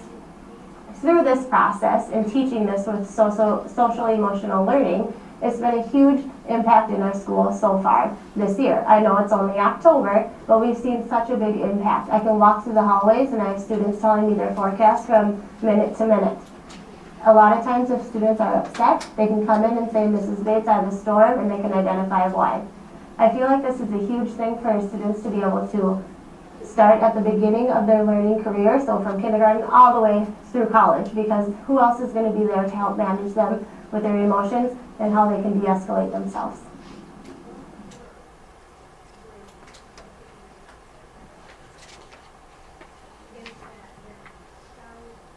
I'd like to share with you a lesson that we do. So in the beginning of the year, I always start our number one and first lesson that we do with Calming the Storm and introducing the forecast is really showing and identifying what each of the forecasts means. So what a storm cloud means, what a raindrop means, what a growing leaf means, and what the sun means. I do that through using visuals. So I will take out the storm cloud and I will say, okay, imagine yourself swallowing the storm cloud and how it feels on the inside when you have a storm in your body. From there we talk about when you have that storm and it is brewing, what we can do to fix that problem. And that's where the raindrop's going to come in. So the raindrop you want to envision coming out of the cloud. So here's your big problem in the storm cloud. We need to use and solve our problem by dropping that storm and getting it out of that big brewing storm in your body and that cloud that's so tight in your body. We need to release it through the rain. Through this is where we find our solution and our tools that we can use to help us drop the storm. So one friend might use taking a water break, taking 5 deep breaths, simply putting their head on the desk. Everybody's going to have a different way to drop their storm. And we really try and formulate them to each student so they really can find what's going to help them calm down. A lot of friends have a difficult time thinking that everybody needs to use the same solution. Everybody's going to use the same raindrop. Everybody needs something different. So we really try and hone on those skills on what's going to help that student be most successful to drop that storm. From there, we talk about how the rain is what's going to make you grow the best. So once that storm happens, you turn it into rain, and now you're raining, but you're still not feeling quite your best. So then that raindrop's going to hit the ground and make your seed grow. I explained to the students that it's really important to identify the plant as yourself. So here you have your stem, and that's the student. Each thing that the student learns, that's going to become a new leaf as they grow and grow and grow as they're doing their job and they're being the best self that they can be. They're calm and they're learning and they're doing what's expected. From there, we talk about how the sun can come out when you're smiling and happy. That's going to keep you growing. That's going to keep your leaf growing throughout the day and throughout whatever you're doing to make sure that you're doing your job. So really, when you look at it, it's a big visual. A lot of our students thrive off of visuals, so they really can identify they have a storm, let's turn it into rain, where you have then your plants start to grow, and then in the end everything can turn to sunshine, so you can grow the best that you can grow.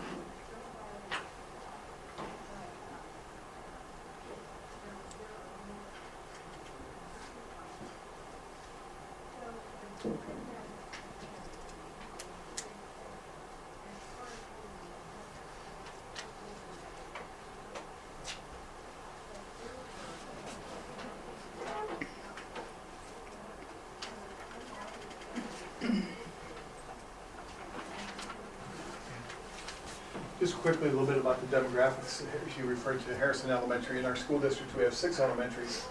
Harrison has the most diverse population. About 75 to 80% of the students are eligible for free reduced lunches. To put that into context, the elementary in where I live in the neighboring town, the Baxter Elementary, runs about 22%.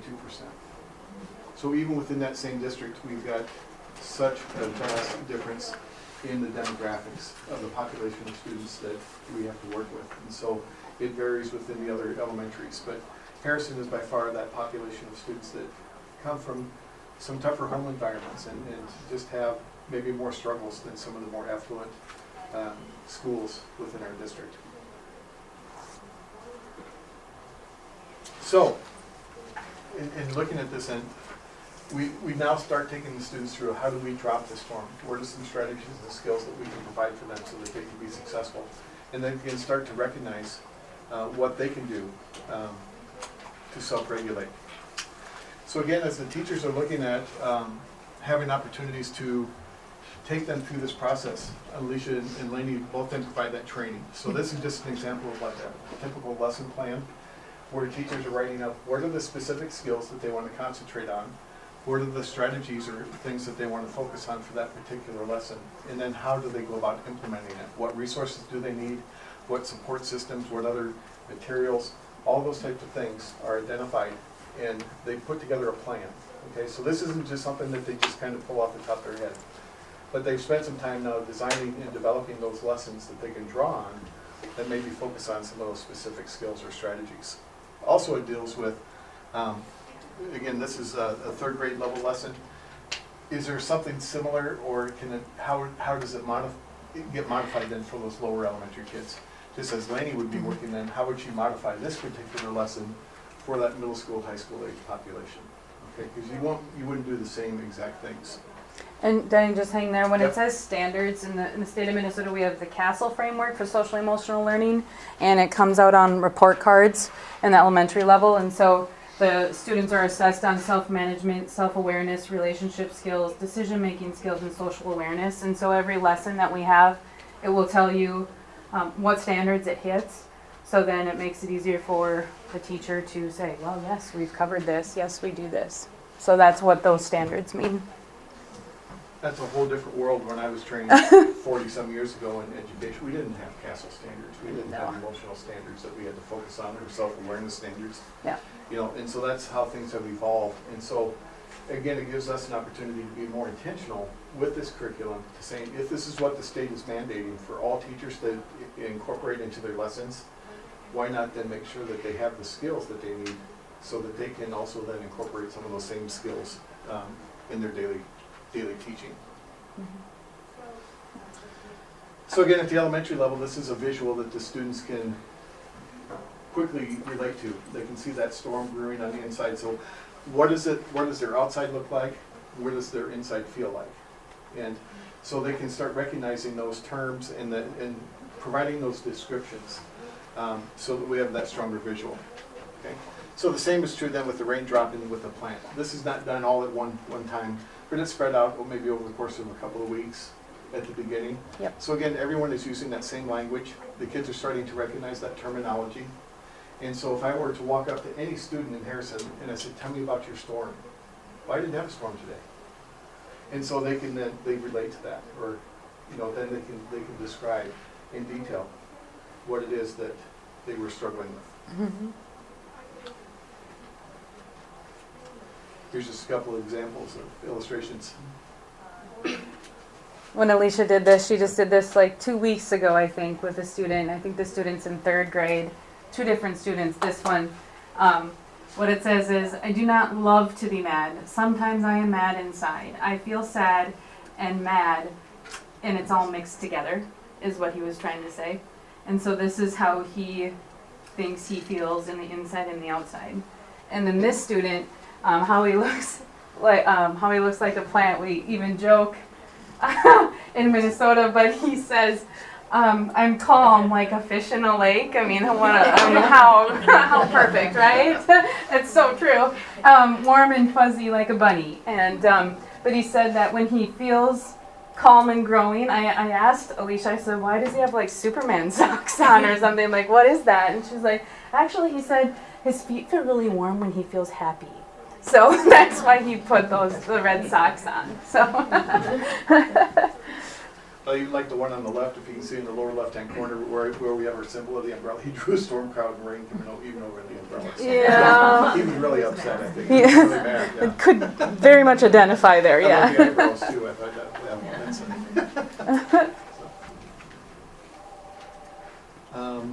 see if we can get this here.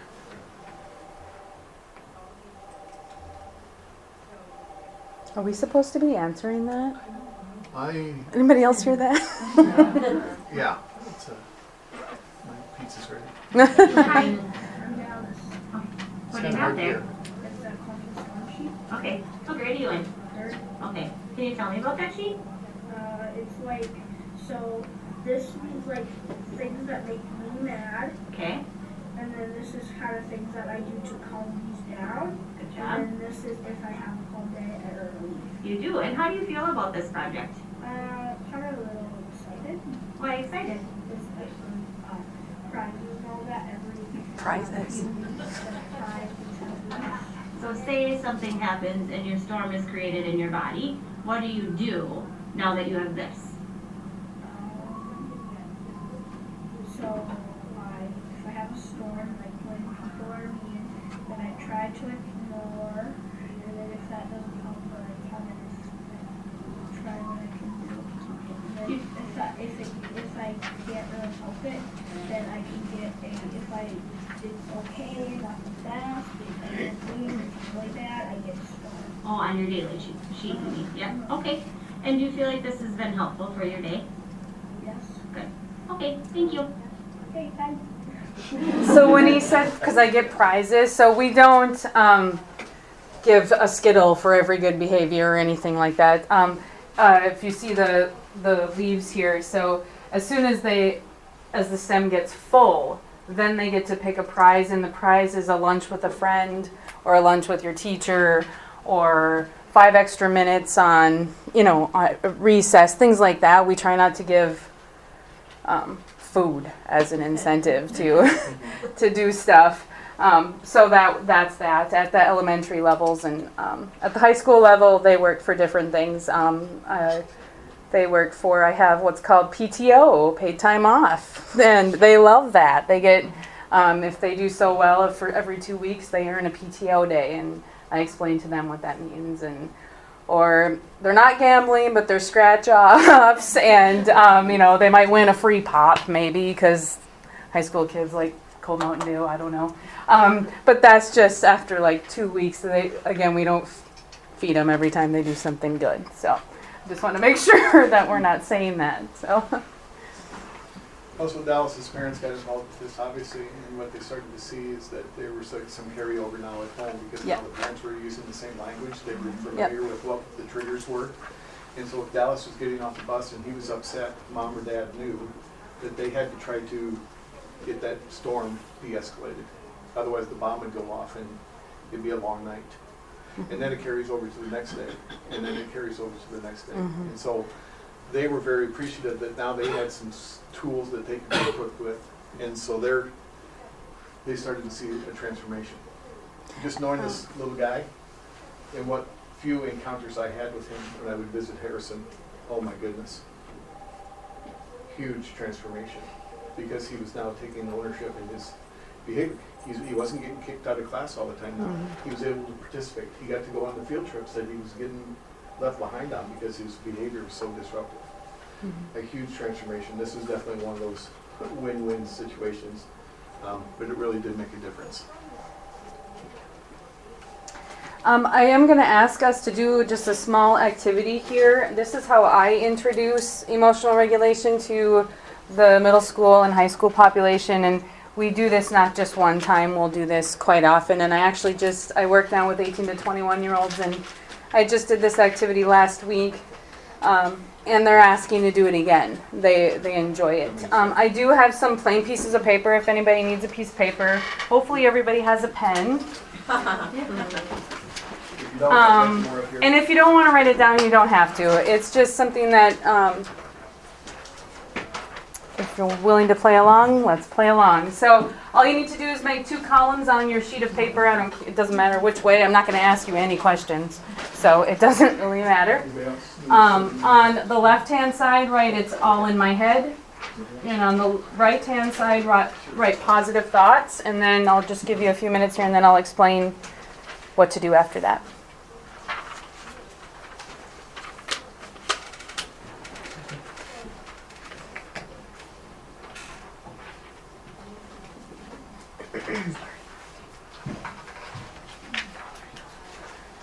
So for those of you that are ready to roll, on the column that says "it's all in my head," what I would like you to do is just take a few minutes and jot down some thoughts that you've had today, whether that's a neutral thought, maybe it's a worry thought, maybe it's a happy thought, it's exciting. Any thoughts that, obviously we all have tons of thoughts, so ones that stick in your head of thoughts that you've had today. For example, I have to catch an Uber back to Chandler, and I've never been to Arizona, so there's a little worry in my head right now, right? So it's stuck there. So things that might be stuck in your head that you have been doing or thinking about today.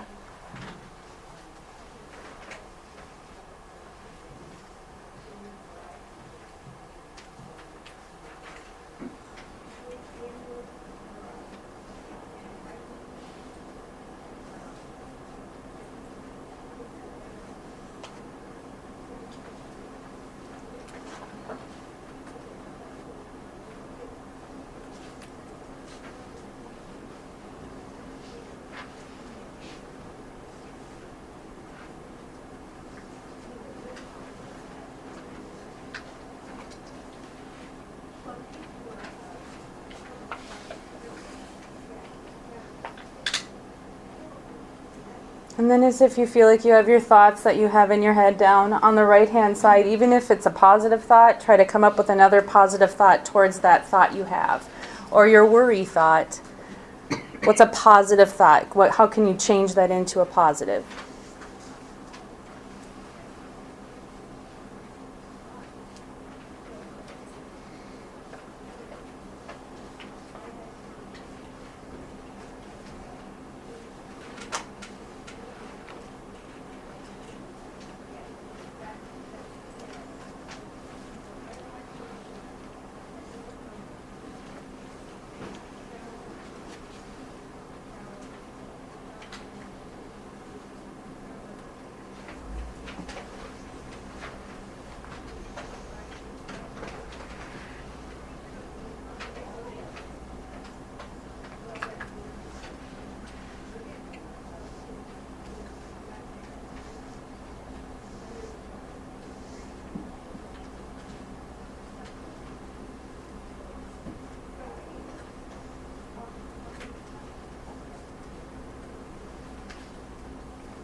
So this activity is kind of that grounding activity. It kind of creates a calm within yourself. Maybe you're actually giving yourself a moment to think about those thoughts and what you might have to do about those thoughts. Maybe it's what you do as you're driving to work, or maybe it's you don't have enough time in your day to solve some of those thoughts that you have. One of my thoughts would be, or when I did this activity, most of my positive thoughts surrounded around asking someone else or having a teamwork or asking my colleague or, oh, I wonder if so-and-so knows how to do that. And so I found myself as I'm writing like, oh, I reach out a lot and it's okay to ask for help. And then I found myself feeling more calm because I've kind of answered some of my questions today and I feel more regulated. So as soon as I feel better, then I can do the rest, right? So it starts within before you can help anybody else. And so that is one of the bigger things that I talk about with students, like, hey, just take a few minutes. You don't have to write it down, but start thinking. Do something, like try to solve this. I can help you get through that. The next activity that I typically do, I'm not going to do with you. Did something happen? No, somebody's trying to talk to us. Oh. The phone's still, it's just. We should just answer it. Yes, I can hear you.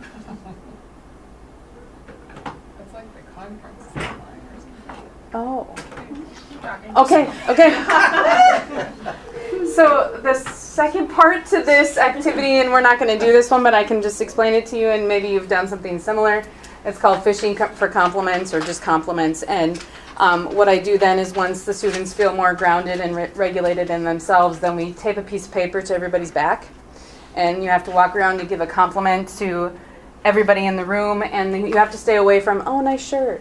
Like you have to try to get to know them to give them an actual genuine compliment. And then that's just, again, building that framework, that safe space, that place that students feel good about coming into the classroom. Whatever this is. Oh, it's okay. It's talking. Is that what's doing? Yeah. It's talking. It's unplugged now. Pick up. Problem solved. We don't know what happened there. And so that would be the second activity. And like I said, I do this probably a couple times a month just to help with students. Hey, we're going to ground ourselves again. Where are we? How are you feeling? Get those thoughts out. Try to let's help problem solve those things. Because if you aren't feeling good about yourself, you could have a storm pretty fast. So that's where we go with that. From the scientific standpoint, we know that the frontal cortex is the block. If students are in fight, flight, or freeze mode, nothing's getting to the occipital lobe to the back. No learning is taking place because everything is being blocked. All they're doing is sitting and worrying about what's going to happen or what's happened at home or what's going to happen on the playground or I didn't get to eat breakfast this morning. And whatever it is, whatever those roadblocks are, if it's not getting past that frontal cortex, they're not in a position to learn. They're not ready to accept that new information. So we have to get those roadblocks out of the way. And so this is that entry-level step to get the students to start to recognize how we can help them process through that. So we can get those roadblocks out of the way. Now, hopefully, maybe some learning is ready to take place. Step 4 is the tracking mechanisms. And this is really, I think, something that separates our program maybe from some of the others. It's just the extent in which the data is used and how it's processed. And it's going to look fairly overwhelming. It's going to look like, how would I ever do that? Just keep in mind, this is a record-keeping system that we're using for tracking student behavior over a long period of time. Or at the high school level, over many periods of the day, because they have interactions with how many different adults, right, throughout the day. Where an elementary student, they only may have contact with just 2 or 3 adults. Maybe it's the bus driver, maybe it's the lady in the hot lunch line, and maybe it's just then their regular classroom teacher. Or they could have encounters with the PE teacher, the music teacher, the art teacher. So their world can change so drastically from day to day. And it's just helping us and identify where are those things occurring and how do we use that information to help them. So here's an example of Alicia. We've created a smartboard app for the teachers, so that when the students come in the first thing in the morning, during their morning meeting and during their circle time, the students are going up and they're just writing their name down in that lower right-hand corner. They're just writing their name on the smart board where they are right now. But more importantly, they also do it at the end of the day. And because we don't want to be sending kids home that have a storm brewing. That's not fair to the parents and that's not fair to the child. So we try to head that off if we can, if we need to process or if we need to at least let mom or dad know. Okay, then he's coming home and it's not good. All right, or he had a bad end of the school day and here's what we think is going on, just so that they can be aware of what may be happening. Yes? How do you find the other kids kind of give feedback or reactions to kids that feel more towards the left than the right? Good question, because now it becomes like a communal thing. It's a communal It's a group discussion, problem solving. Yeah. Now, what's your name? I'm sorry. Nick. Nick. Yeah. If I know Nick wrote that he's in the storm cloud, as a friend, I can maybe go up and I can help Nick out of that, or we can talk about it as friends. I've got a buddy now. I know Nick because we've spent a lot of time together out on the playground, or we're in the same reading group. Or now some of the other students are saying, "Oh, Nick, I'm sorry to hear that," and they'll come up and they'll be consoling, or they'll be sympathetic, or they will recognize that he just maybe needs some space.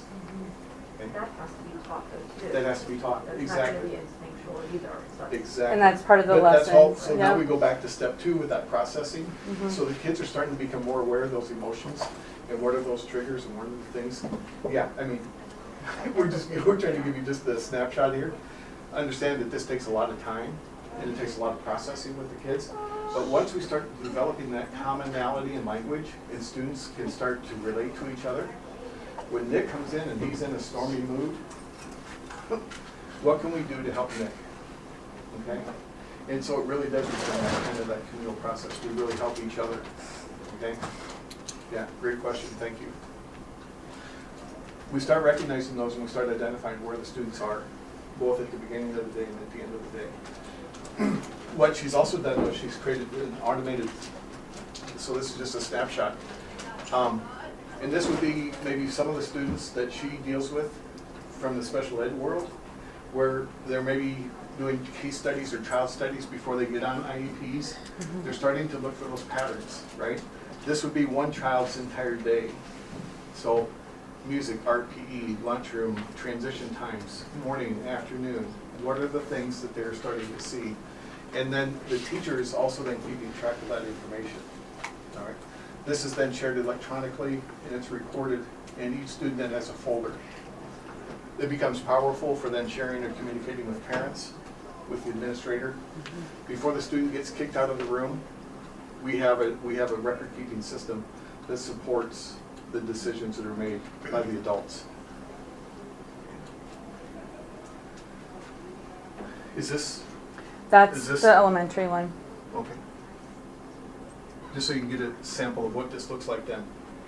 Again, you can't read all of this, but it's just so that you can see the depth that it can go into and how we can then process and break down this information. So for this particular student, in that daily schedule, I'll just say he, because I don't know if it was a he or she, following directions, appropriate noises, and controlled behavior.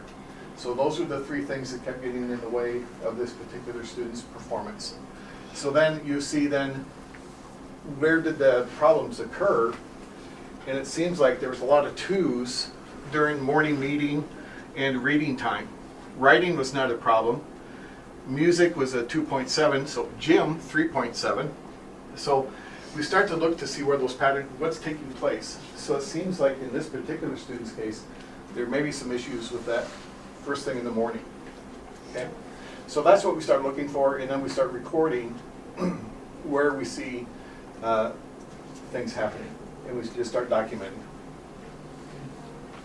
A lot of stuff, and again, we take the teachers or we take the folks through this record-keeping system so that it makes sense to them, and we want it very simple for the classroom teacher to not have to spend a lot of time entering data, but we want that feedback that we can then use and process. So are you having the student evaluate themselves, or is the teacher evaluating? The teacher is evaluating. But then they see it at the end of the day and they process through it.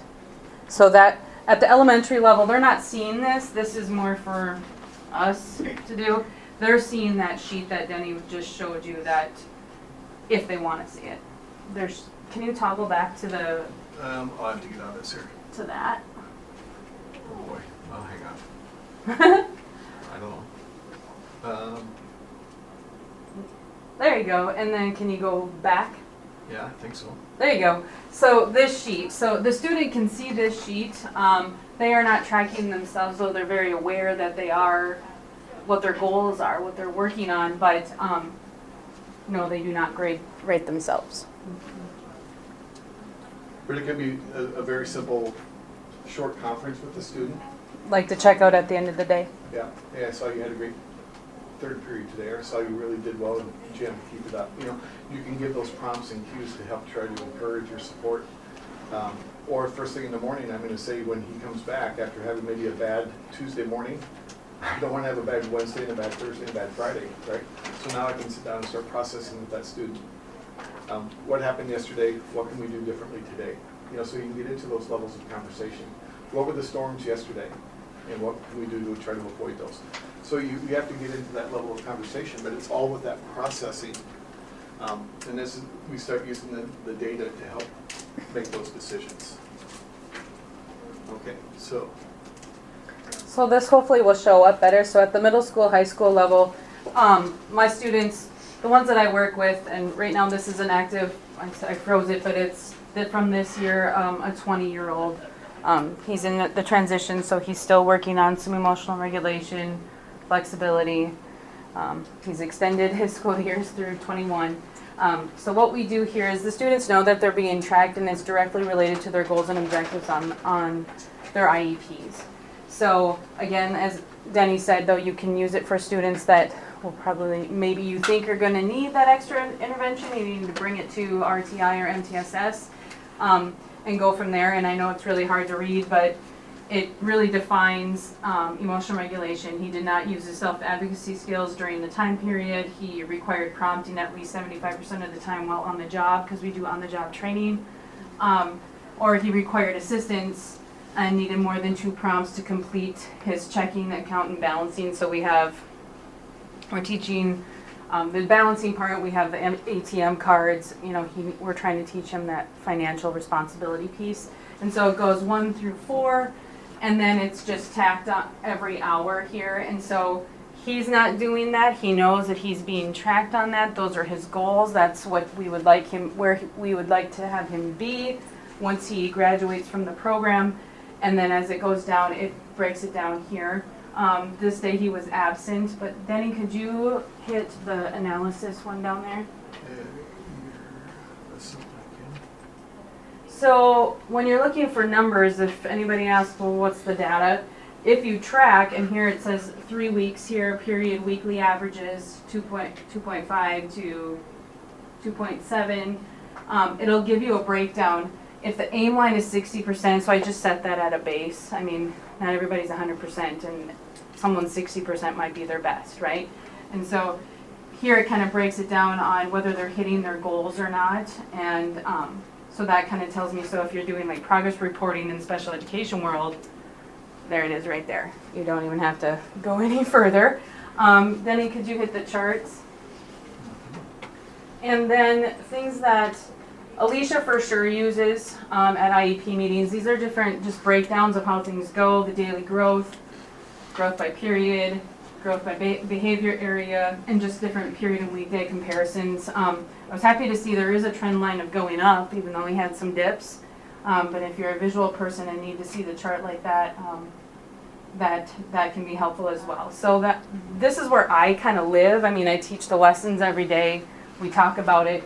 But as a special ed teacher, you have to prove data all the time. And so here, it was like a sigh of relief when we figured this out, because I was like, oh, finally, after 15 years, I don't have to chicken scratch on a Post-it note and remember to put that in this file and wait till this day to put it down on a piece of paper again, you know. So this was kind of nice that it's relaxing. It is a lot of work in the front. So if you case manage special ed students and you have 20 or more on your caseload, which is very typical for me, it's a lot of work in the front to get it all in. But as soon as it's in, our EAs, educational assistants or paraprofessionals, they do that. We also have job coaches, so everybody's kind of assigned to students throughout their day, and it's not just one person doing it.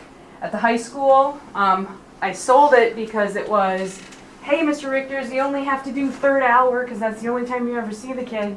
He's like, oh, I can put a number in. So he was okay with that. It wasn't having to write a long blurb. It wasn't having to call me, not an email. He could just go in and put a 3 or whatever he felt matched the criteria for that student. And again, it's not every student. It's like 2 or 3 kids probably that you're doing this for in a high school per class. And so there is buy-in, obviously. Good conversation, lots of dialogue, common language. But we have found it to be very effective. And when it comes to having to report all of this data, the parents, we have gotten really good feedback from parents, like this makes sense, I can see it, here's the printout. So this is kind of what I live in right here, yep. And depending on your environment and the age level and the things that you're working with, most of our classrooms, at least in our school district, they're in that 20 to 25% range of students who are on either IEPs or are being considered. So about 5 to 6, 7 students maybe out of every classroom. But if you think about then that caseload, if you've got, 350 students in your building, that's a lot of students to try to juggle and make sure that you're getting good information, that you're making that best decision about that particular student. Do you track, so you track the kids that have the IEPs or are in progress of, do you use this curriculum for everybody though? Or is it just? So for me, because I am special education in a very special education setting, it is just for special education. It can be used, I was going into, at the high school level, into classrooms because we had like a morning hour, like it was 25 minutes, and there would be teachers that would say, hey Lainey, can you come in and do this today? So I was doing Calming the Storm in high school classrooms. Alicia does it school-wide. Okay. So even though she's a special ed teacher, she's going in to every mainstream classroom and teaching a class on it. There's usually, like in our district, they allow 20 to 25 minutes, I believe, of social skills every day. And so she kind of pops in, and she doesn't do it every day, but she sets the tone, sets up the lesson, talks about it, introduces it, and then the mainstream teacher can take it from there. Okay. Yeah, so remember those students that we're talking about that we were starting to see some signs? And so we're doing this data collection for 3 weeks. This may be that's when that happens. That's when we're going to start looking at this type of stuff. To make those informed decisions, do we go the IEP route or do we do some other interventions? Can we head some of those things off before it ever gets to that IEP level? So again, typically when we get to this depth, they're already in the system and we're trying to help them function in that regular classroom as much as possible. So Minnesota, we've got, again, I think you're from all over, but we have least restrictive environment. And so again, we're trying to make sure that those students are integrated into that least restrictive environment. So we want them interacting with their peers. We want them interacting in those regular classrooms as much as possible. And so having the support services and having those paraprofessionals and those teacher aides and all the people on the same page, it's critical when we get to this point. So good questions, thanks. We're gonna wait here. Step 5 then is just how do we maintain the calm? How do we try to get to that utopia, right, where we get everything is sunshine and lollipops? Dallas was that little boy that you saw in the video clip there. That's his storm tracker on the left-hand side. So some of the things that he really struggled with is just being bullied. And he was just one of those kids that he seemed to be that lightning rod. He also didn't handle change well. So if his classroom teacher was going to be absent, or if there was some change in his routine, that was enough of a trigger to send him into a different level. So again, just trying to ignore it, be flexible. And so again, when he says that, it can't be just lip service. What does that mean? What does that look like to you? What does that sound like? And when you say be flexible, we have to break that down further. Okay.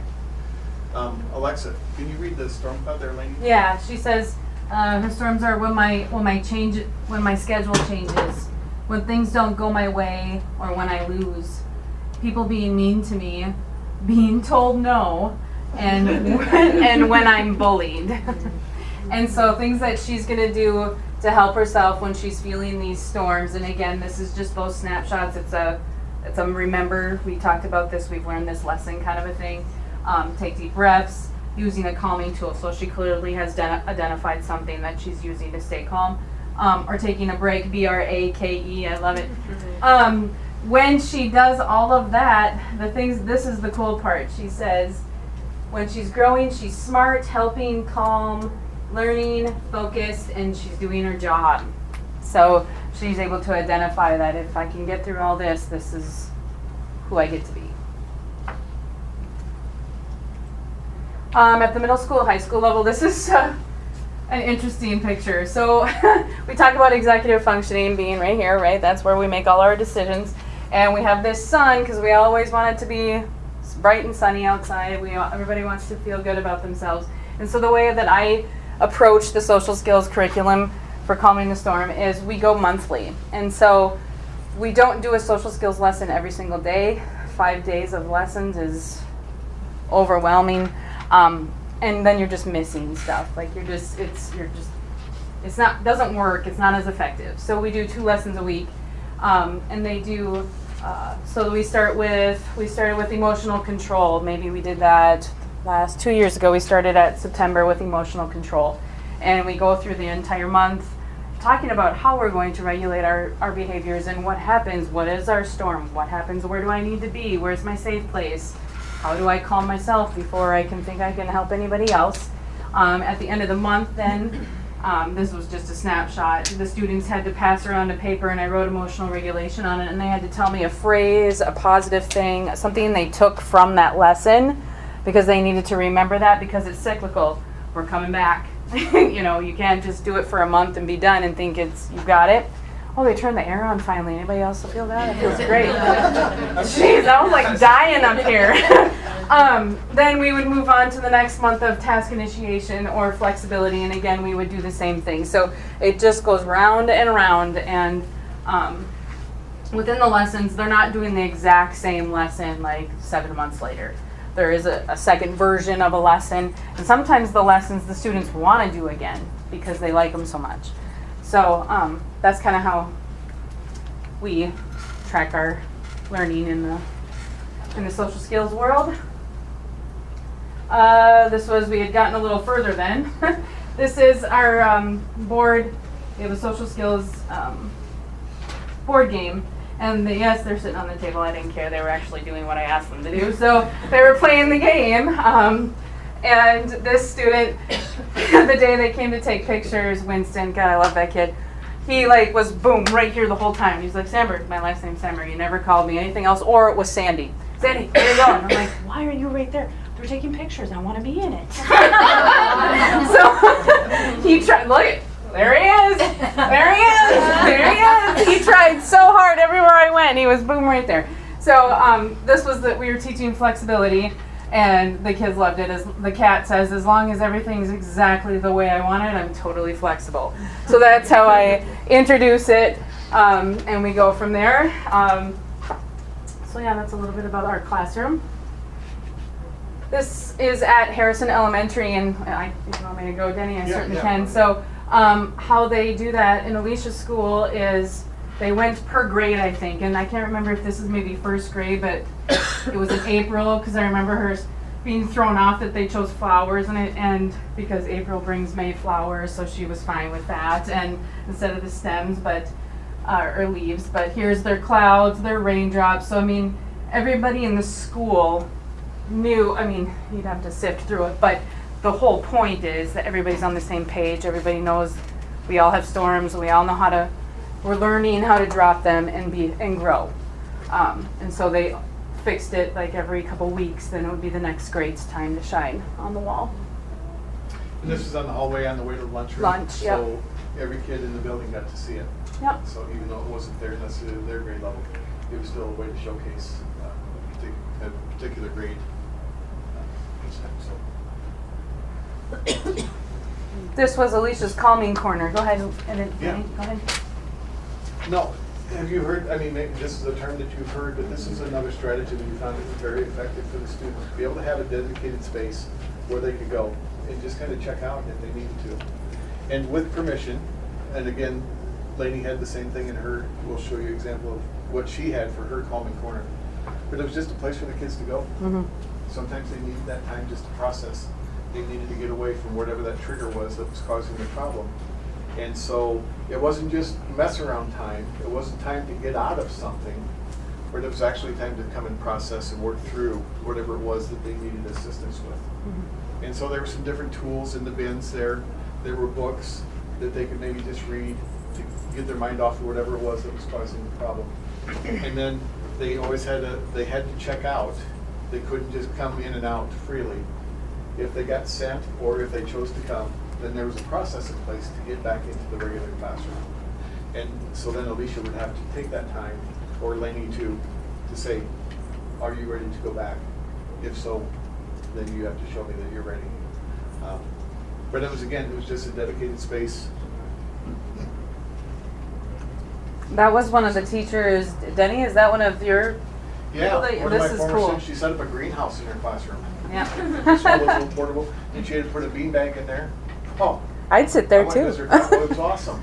Just sat and just the smells and just it truly was. She had some, I don't know, some bird music or something in the background. And just, I mean, this was like a little oasis in there. You just go and sit.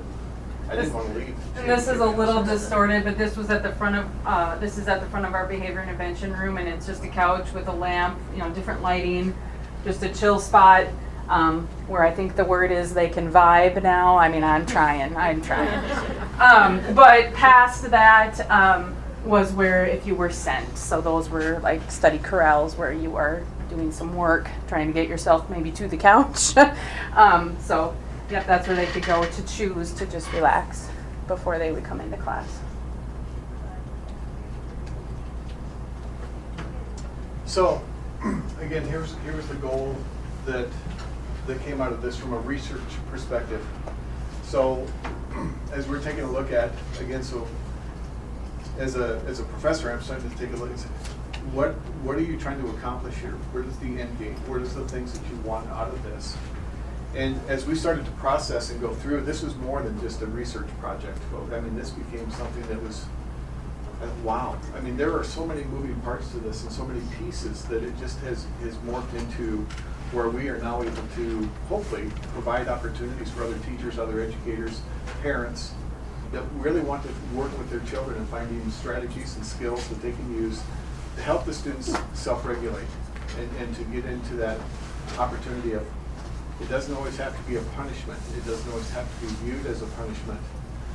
But yet we can equip the students so that they can start to take care of themselves.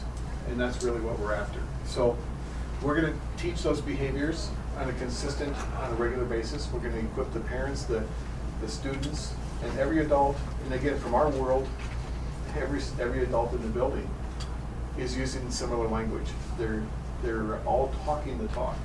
And we feel like we then have designed lesson plans around that will help facilitate that. So at the elementary level, preschool elementary level, we've got forecast lessons, we've got emotional regulation, we've got flexibility, and so on. And Lainey is taking that middle school, high school, now young adult lesson plan. And we've given them those teachers skills that they can also use with their students when the specialists aren't available or aren't coming into the classroom on a regular basis. So our goal then is to how can we then help facilitate the training, and how can we then provide that opportunity so folks can feel like this makes sense. And so that's what we're really after.